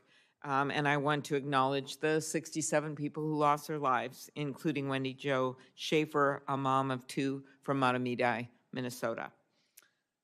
So this committee, as you noted, has worked in a bipartisan fashion to advance the Rotor Act. And I thank the chairman and the ranking member for their work on this, as well as Senator Moran and Senator Duckworth. So my questions are, first of all, on air traffic control staffing. We have a shortage of air traffic controllers. Former Senator Braun and I pushed to address staffing shortages by requiring the FAA to conduct maximum hiring of air traffic controllers, while the number of the staff at the time in the tower, as you've noted in the report, was adequate and in accordance with FAA directives. The facility was staffed below its target level. How can lower staffing levels impact controller performance and awareness? Has the FAA increased staffing at DCA to mitigate some of the issues raised today? So staff, we didn't find a concern with staffing on that day, as you noted, but it does impact safety because it impacts their workload. In this case, you can see 2 people should have been on position, 1 on helicopter control, 1 on local control. And what happened was the local controller was doing 2 jobs. People were in the tower and on staff and available, but he was forced to do 2 jobs and handling between 7 and 12 aircraft. What I will say as far as staffing today, there are staffing challenges, and that is a significant impact on safety. They are authorized at DCA to have pretty high numbers, but they're not at those numbers. On January 6th, right before our board meeting, we checked the numbers at DCA. There's authorized numbers, but then you have to ask any day what's operational. Who's out, who's on medical leave, who's on military leave. It was lower than it was on January 29th. Okay, thank you. The NTSB report showed that the flight path for helicopter Route 4 comes within 75 feet of the approach to runway 33, and that video was chilling to watch. Are there any circumstances in which 75 feet of vertical separation is safe? Absolutely not. Not safe anywhere in our airspace. The FAA is required to annually review these helicopter flight routes. Who was tasked with reviewing helicopter routes, and why hadn't this risk been identified previously? I'm only laughing a little bit because it's so sad, because DCA has existed since 1940s. Runway 33, 1940s. Traffic certainly has changed, but helicopter Route 4 has been there since 1986. FAA is required to do an annual review of those routes. Not a single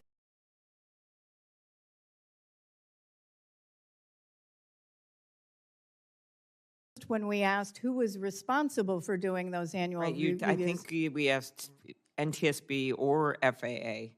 Have they been able to identify who has that role? They did finally tell us who it was. It was like a terminal operations director, but nobody knows who specifically that is. And do you know if they've changed this now?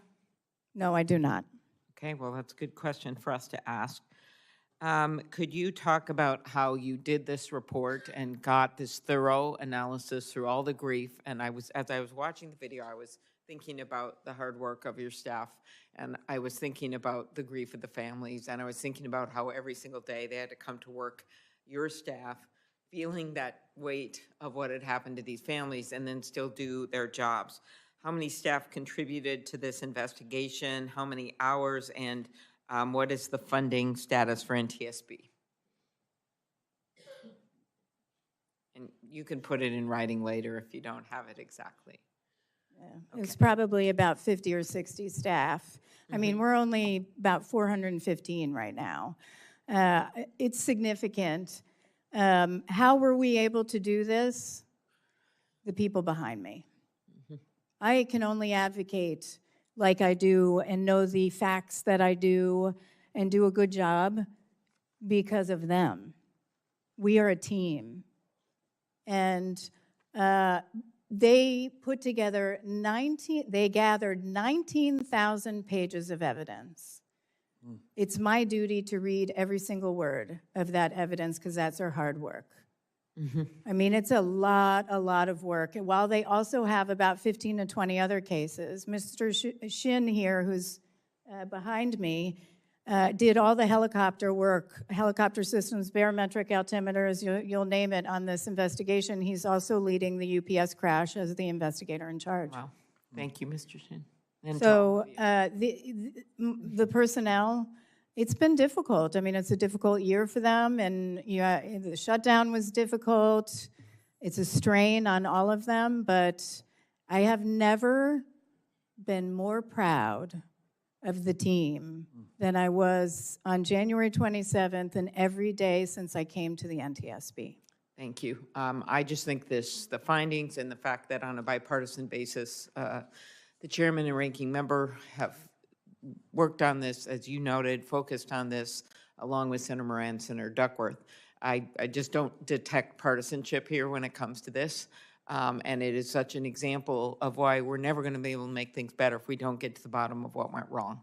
And as I understand already, some changes have been made that you've recommended and must continue to be made, every single one of them. Thank you. Thank you. And I'll also add for the chairman, this is the same team behind me that helped me evaluate NDAA before we even did anything. We get together as a group and make decisions as a team. Okay. Thanks.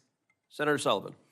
Thank you, Mr. Chairman, and Madam Chair, it's good to see you again, and I want to thank you as well. You're doing an exceptional job, and your whole team. I want to begin by, of course, expressing my deepest condolences to the families and loved ones of those we lost in the American Airlines Flight 5342 tragedy at DCA. As you know, Madam Chair, also around the same time we had another airplane crash in Alaska, the Bering Air crash over Norton Sound. 1 year later, these losses remain deeply felt throughout our country, with witnesses here in my state in Alaska, where, as you know, aviation is not a luxury, it's a lifeline. And I want to thank the NTSB for its thorough work, and I appreciate the work you've done on the latest Bering Air crash, that latest crash in Alaska. We are grateful for your commitment. We're grateful for you going up to Alaska so soon after that crash. And aviation safety is particularly important in my state, where communities depend on reliable air service for healthcare, for commerce. We have over 230 communities in my state that are not connected by roads. And so it really, really matters. So I want to broaden the aperture here. It's been 6 years since the February 2020 NTSB report that found over a 10-year period Alaska's aviation crash rate was almost 2.5 times higher than the national average, and the fatality rate was 1.3, almost 1.4 times higher. That led me and the FAA administrator at the time, Steve Dixon, and you to push for what we now refer to as the Alaska Aviation Safety Initiative, the FASI initiative. I was able to get that initiative codified in the FAA Reauthorization Act of 2024, ensuring that it would be in law, with the goal that we would reduce fatal aviation accidents in Alaska by 90% by 2033, require the FAA to improve maintenance and reliability of weather equipment, and to reauthorize $25 million at a minimum annually through 2028 to carry out this work. We've made significant progress on that. As you know, the Working Families Tax Cuts Act had a huge investment in aviation safety, ATC reform.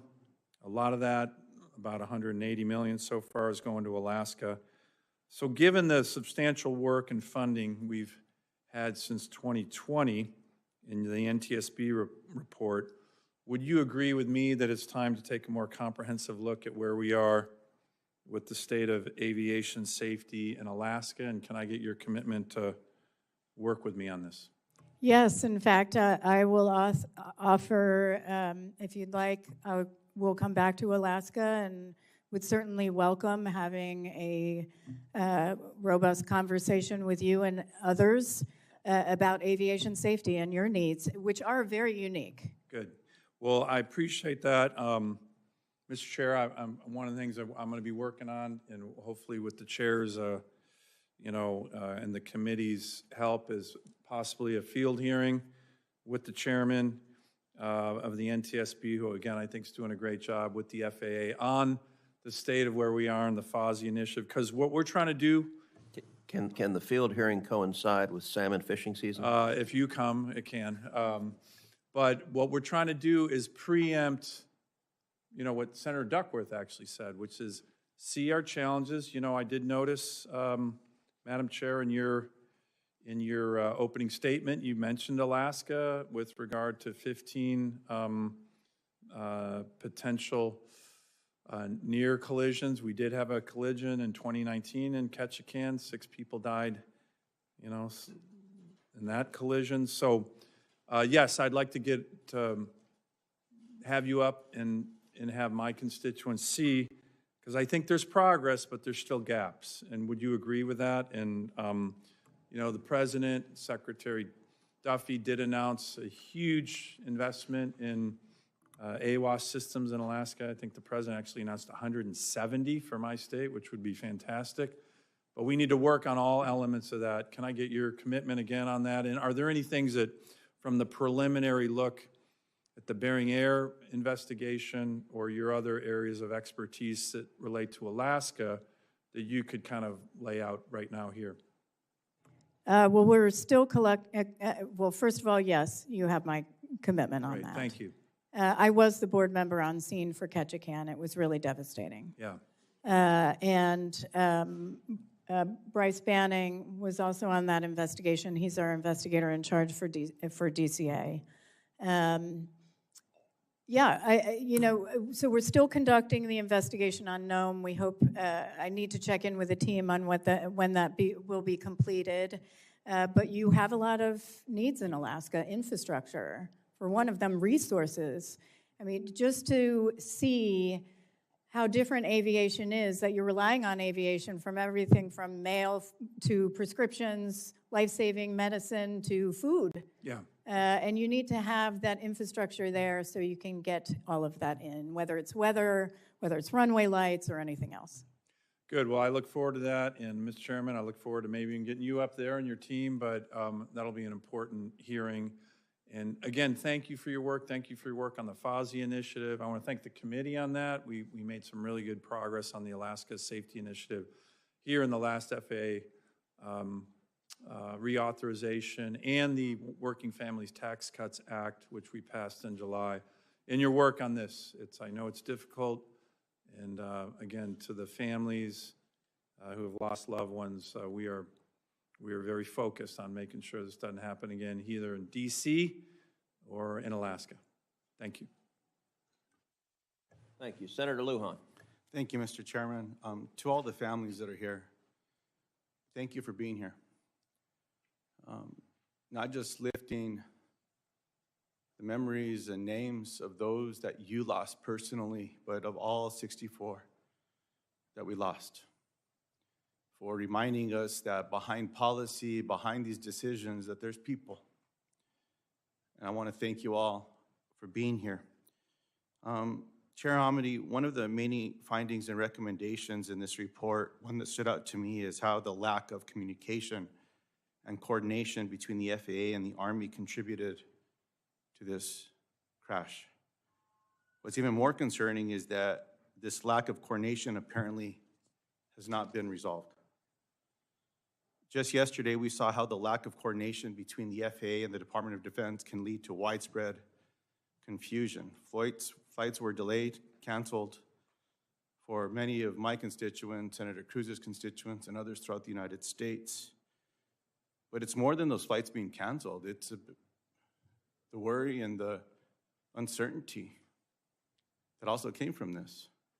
There's still been no answer from the President, from the United States government, from the Department of Transportation, from the Department of Defense, and now we're learning the Department of Homeland Security.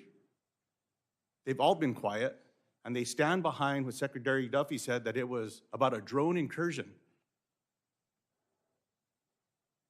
Well, what's being reported now is that it was a laser that was on loan from the Department of Defense to the Department of Homeland Security Border Patrol, and that they shot a party balloon. I thought that was a technical term for some craft. A party balloon is a balloon any one of you would buy for someone's birthday party. And they shut down, they said they were going to shut down air traffic for 10 days without calling the White House, without calling the Department of Defense. Do you all know how long the airspace was shut down over Venezuela when the full force of the United States military went down there? 24 hours.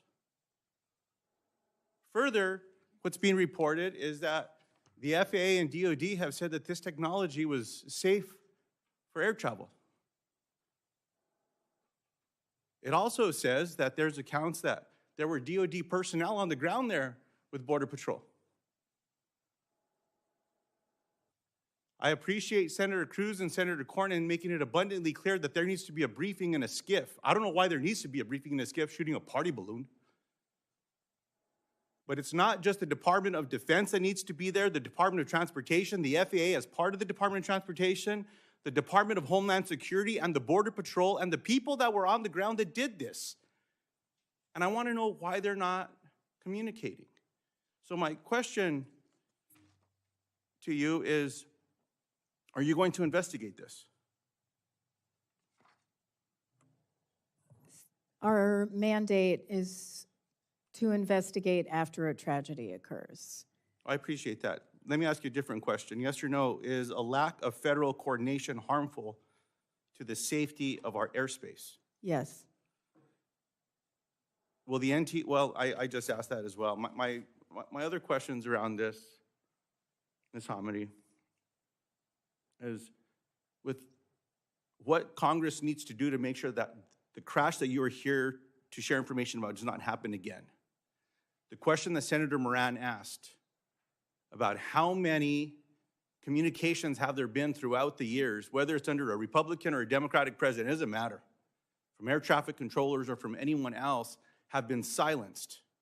I certainly hope that we're able to demand that that information be shared to this committee, to oversight, and that we have a real conversation about what it takes to implement those changes, because no administration has been willing to do this by rule, clearly.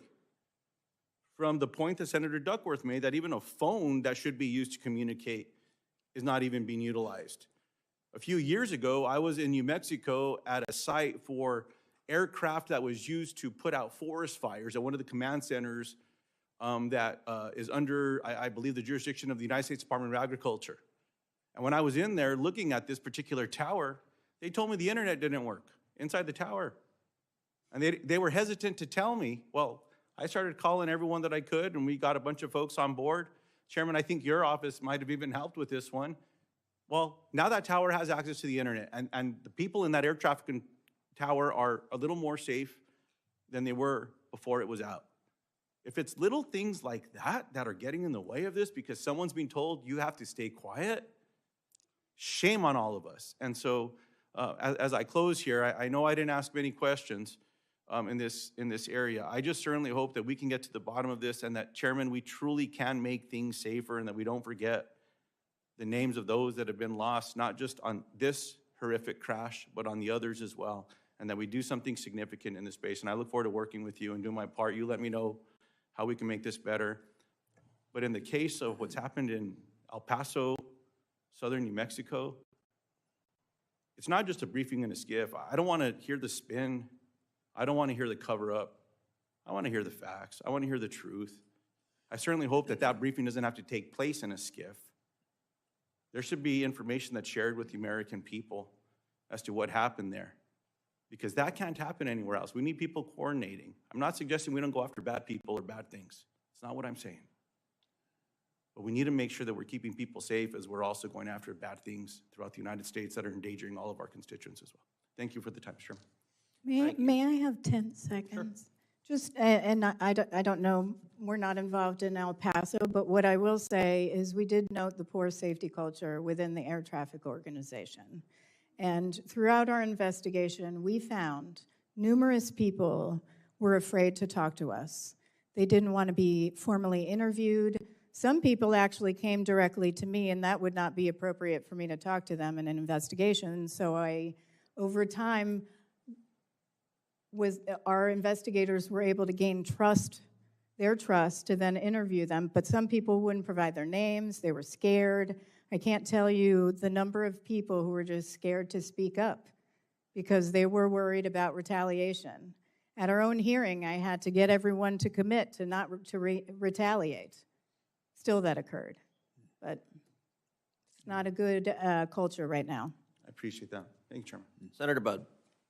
Thank you, Chairman. You know, Flight 5342 was a Charlotte-based flight crew. North Carolina pilot was in the Black Hawk. But wherever folks were from, even outside North Carolina, we never want this to happen again. Thanks for your work on this and that of your team behind you. Chair Hamady, I think you had this in your written testimony, but would you agree that ADSB in information is most effective when all aircraft are broadcasting ADSB out? Yes, sir. Should policymakers address incentive structures that discourage the installation and use of ADSB out? We don't have a formal position on that, but I will say yes. You know, as you mentioned a few moments ago, a couple questioners ago, some airports are now contracting with third-party companies to use ADSB out data to assess landing fees on operators.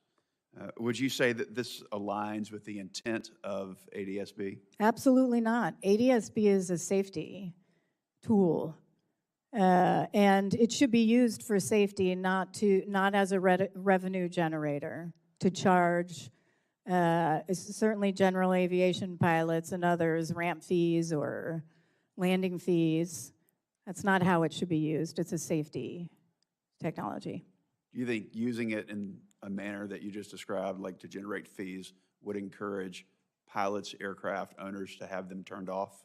Yeah, they turn them off or just not install it at all or use it. That would discourage their use. So I would, and I believe you have legislation on this. I hope it moves because I think it should be prohibited. Well, to address the issue, I introduced the Pilot and Aircraft Privacy Act, which would prevent airports from using ADSB to assess fees on aircraft operators for that very reason that you just mentioned. I think it harms safety. You know, as you noted in your testimony, if both the helicopter flight PAT 25 and flight 5342 had been using ADSB, a collision avoidance system, the crew of 5342 would have had nearly a minute more advance warning than they received from the TCAS. Now, it may not have prevented the tragedy, but it would have been another layer in this so-called Swiss cheese model. Chair Hamady, I do appreciate the time you gave today. I appreciate your team, and I look forward to working with you and with this committee to ensure as many aircraft as possible use the ADSB system and other critical safety technologies. Thank you so much. Thank you. Senator Markey. Thank you, Mr. Chairman. First of all, Madam Chair, I just want to say that you are one of America's great public servants. You're fearless, and you're very smart, and very needed at this time. So I just wanted to tell you that publicly. I'm only that good because of them behind me. But we need people like you to make them good, because there are other people who have positions in our government who, as you're saying, they put even their own personnel in a code of omerta where they're unafraid to speak the truth, unafraid to say the right thing, and you create the right culture to protect the American people. I just want to tell you how grateful I am, and I think our nation is, whenever they hear you speak, because they know you're speaking the truth. And I want to begin just by taking a moment to honor the 67 individuals who lost their lives when American Eagle Flight 5342 crashed into the Potomac River. In Massachusetts, this tragic crash hit us especially hard. 6 individuals associated with the Skating Club of Boston, as well as Massachusetts native Chris Collins, were on board Flight 5342. Chris's brother, Matt Collins, is in the audience at today's hearing. To Matt and all of the families here and watching, we are committed to honoring your loved ones with more than just words, with actions that we are going to take. And it is because of you, the families, who have turned unimaginable grief into determined advocacy, that the Senate unanimously passed the Bipartisan ROTA Act in December. Change does not happen without your bravery, without your perseverance, without the family standing up and demanding that something be done. And even as we speak, Max Narumov, the son of two of the members of the Skating Club of Boston and a Norwood, Massachusetts resident, is honoring his parents' memory right now on the world stage at the Winter Olympics, skating with extraordinary strength, extraordinary grace, which is what all the families are showing right now. So it's time for Congress that it takes inspiration from Max's courageous performance and enacts the ROTA Act into law in our nation. This legislation is the action needed to honor the crash victims and prevent future tragedies, so hearings like this are not necessary in the future. Now I'd like to talk about airline accountability.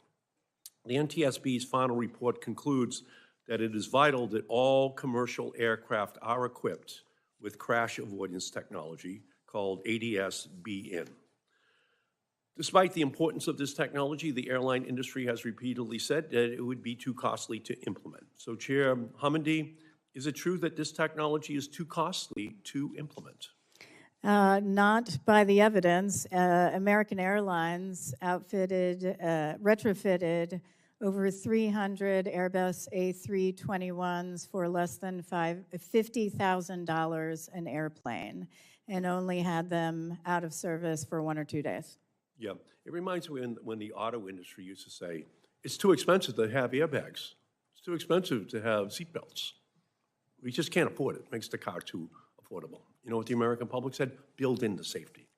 And it turns out the more you do it, the lower the cost is in order to get it done for our airline industry as well. And that's the cost. Without question. It's just an unacceptable price that we have to pay because the industry wants to cheap out in terms of building in the protections that the families of our country deserve. So I believe that an industry that rakes in billions in profits every year can afford life-saving technology for a very small cost. And I want to turn to one final issue, FAA staffing. Soon after the crash, the NTSB examined flight data and identified over 15,000 close proximity events between airplanes and helicopters here at the Washington airport. If an FAA employee had been analyzing this data, they may have identified the risk in this DCA airspace before the tragic crash. Rather than bolstering FAA staffing capacity, the Trump administration responded by cutting the very FAA staff needed to conduct this life-saving analysis.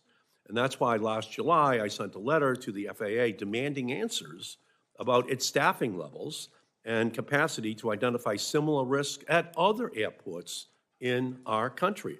And it's also why I fought for and won an amendment in the ROTA Act to ensure the FAA administrator maintains the necessary staffing levels to analyze safety trends before a disaster happens. Unfortunately, over a year later, according to NTSB's report, the FAA is still not analyzing these trends to catch close calls before they occur. It's a year later. This is unacceptable. Chair Hamady, do you agree that the FAA is still not proactively acting to identify these risks at U.S. airports? They are not doing what we have recommended and we have been urging them to do the entire time, which is to not only evaluate their data, which they're starting to do now, but to develop a simple definition of what a close call is. They have 10 different types of data sources coming in for a near miss and not one single definition that everyone can get around, on what is a near miss, and then even the information and data they collect isn't shared with the airlines until about 3 to 6 months later. Yep. You recommend that there be the creation of an office to collect the data and then to disseminate the information. And that still has not happened. We had recommended that they develop a standard definition for what a close proximity event is, and to improve their data analysis and to share that data with external stakeholders, including federal agencies and the airlines, in a very timely manner. But you recommended the creation of an office in order to track and publicly report this data, and that has not happened. I don't think we recommended an office, but That was in the NTSB report. Anyway, so I'll double check on that, but that's how I read it. we did mention an office about doing a safety management system review.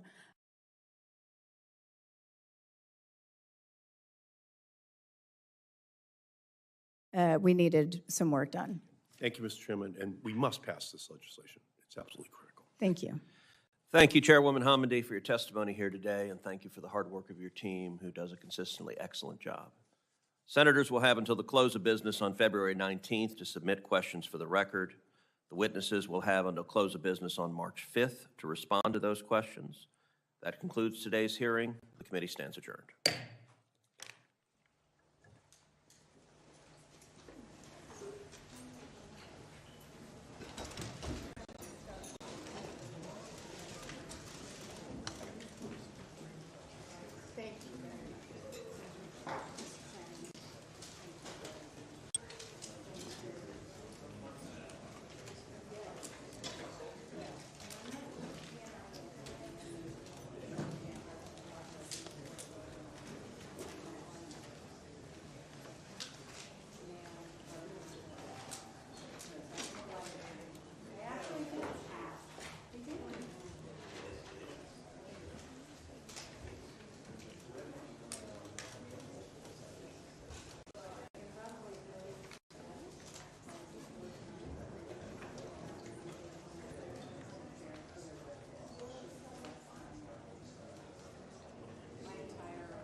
is the biggest dastard in the country,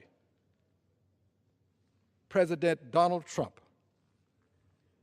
Dastard number one. This says countdown to impeachment. This is the President of the United States of America, seated here. I'm proud to tell you that I stood right over there and I told the President to his face, you don't have a mandate to cut Medicaid, Medicare, and Social Security. This was at a joint session of Congress. And this dastard said that they weren't going to do it. And lo and behold, the dastard did it. They cut about $1 trillion out of health care. This is the dastard that perpetrated the deed. He ought to be recognized in history as the person who did the greatest injustice to health care the country has ever seen, Donald John Trump. But he's gone beyond this. His behavior is something that is difficult to codify, difficult to explain. But I will tell you this, he went too far just recently. He's gone too far on many other occasions, but recently he went too far again. This time, this dastard, Donald John Trump, sent out a meme wherein he had the unmitigated, as we say, where he had just the low down, dirty instinct to send out, to post a picture of the Honorable President Barack Obama and the First Lady Michelle Obama, to picture them as members of the primate family. That's what this dastard did to two of our heroes of black history.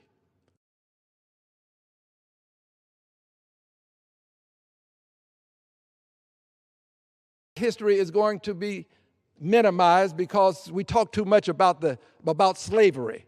He wants slavery to be whitewashed. There are people in Texas who call it involuntary relocation. Murder, rape, 240 years of working without a paycheck, involuntary relocation. Well, this dastard supports these kinds of things. This dastard. That's why we have this across the top of this poster. 3 words, countdown to impeachment.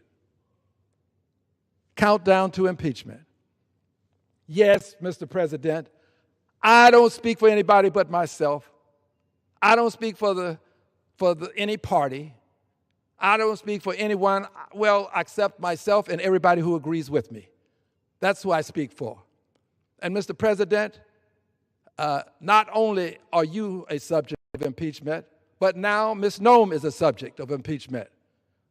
Yes, Ms. Noem, I've signed articles of impeachment against you. And my hope is that if you don't do what you should do, in my opinion, which is resign, and I don't think the president would ever fire you, but you have blood on your hands.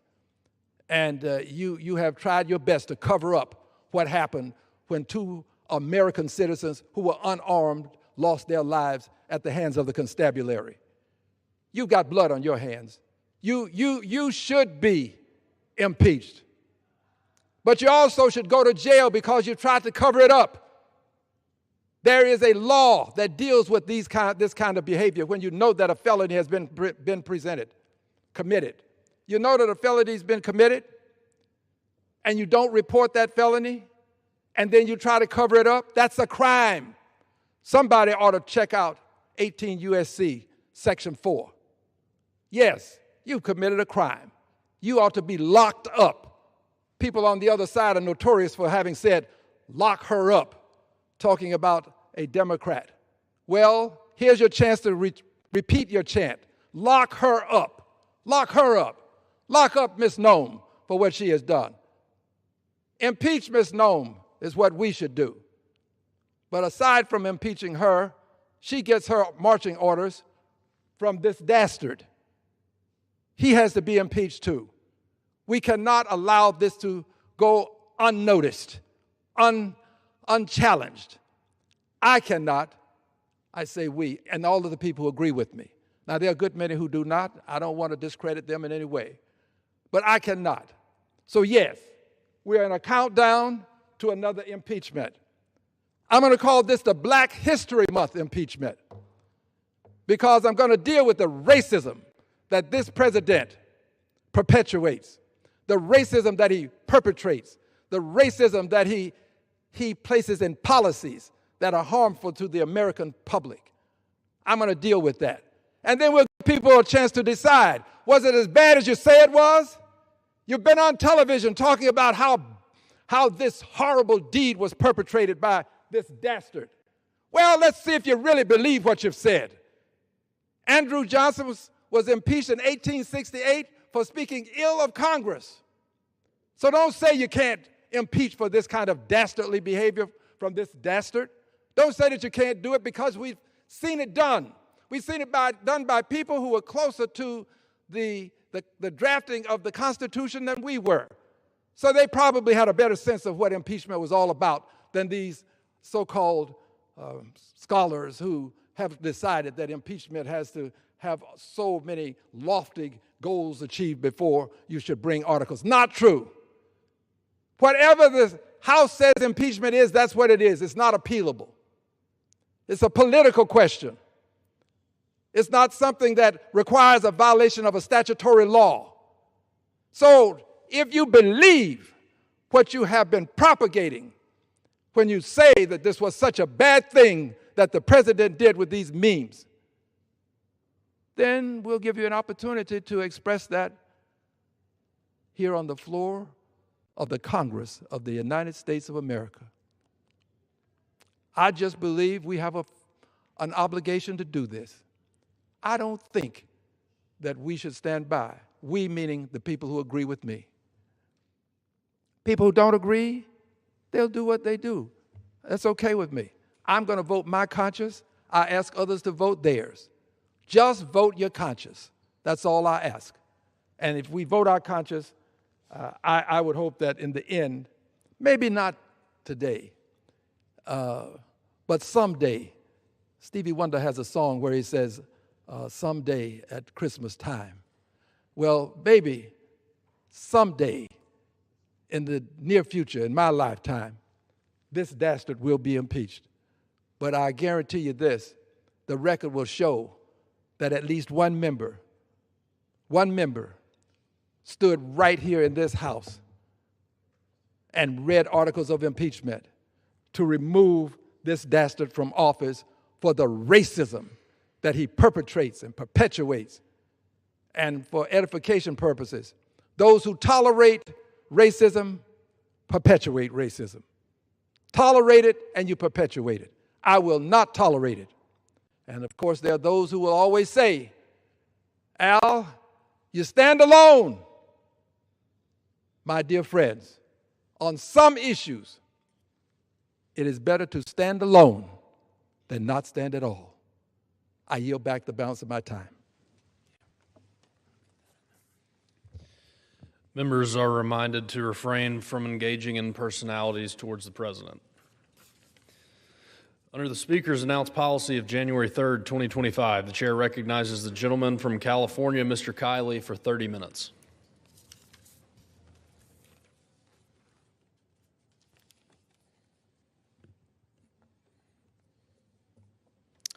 Thank you, Mr. Speaker. I wanted to discuss two votes that occurred this week that have been broadly characterized as relating to tariffs. But the issues are a little more nuanced than they've generally been portrayed. So let's start with the vote that occurred on Wednesday. It's always good to look at the actual text because that, at the end of the day, is the only thing that matters. This was a vote on a rule, which is a kind of arcane procedural mechanism that we have here in the House for bringing bills to the floor for consideration and setting the terms of debate. So when you vote on the rule, you're not voting on the bills themselves, you're just bringing them to the floor where they will eventually be voted on. And there's this norm of voting in favor of rules, which I have always done, because if you don't do that, then the business of the House grounds to a halt. But the only times in which I haven't done that are when the form of a rule, the mechanism of a rule, is abused for some purpose that actually impacts policy. And that's what we had in this particular rule. At the end of it, which was a normal rule for most purposes, but then at the very end, you had tacked on this peculiar provision, which starts by saying that each day during the period from February 10th, 2026 through July 31st, 2026, shall not constitute a calendar day. So that is a little odd on the face of it, right? Simply fiating that somehow these months in the calendar year, February 11th, February 12th, February 13th, and so on, all the way through July 31st, are somehow now, by legislative decree, not days. Now, I had actually voted against this very same provision in November, when the only thing that was different was the dates. And as a matter of fact, there were enough votes to stop that rule from taking effect when we originally voted on it in November.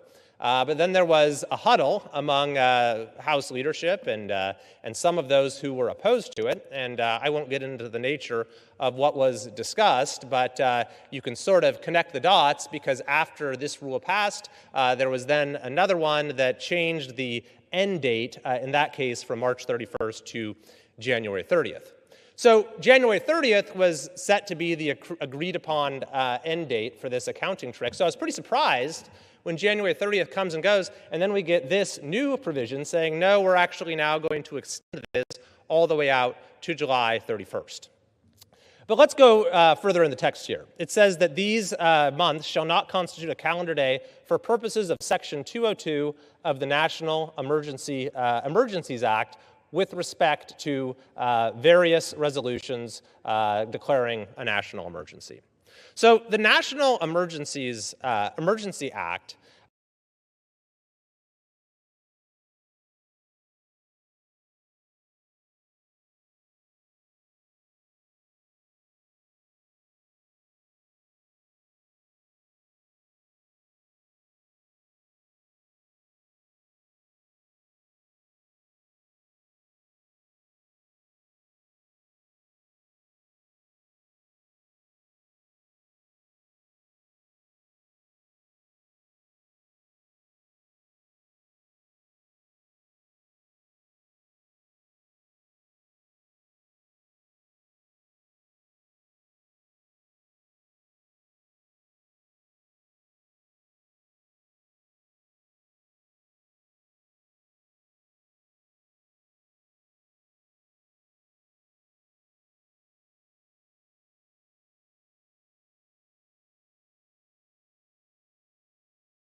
principle I've ever fought for, and to surrender our own power as members of the House in relation both to our own leadership and the executive branch.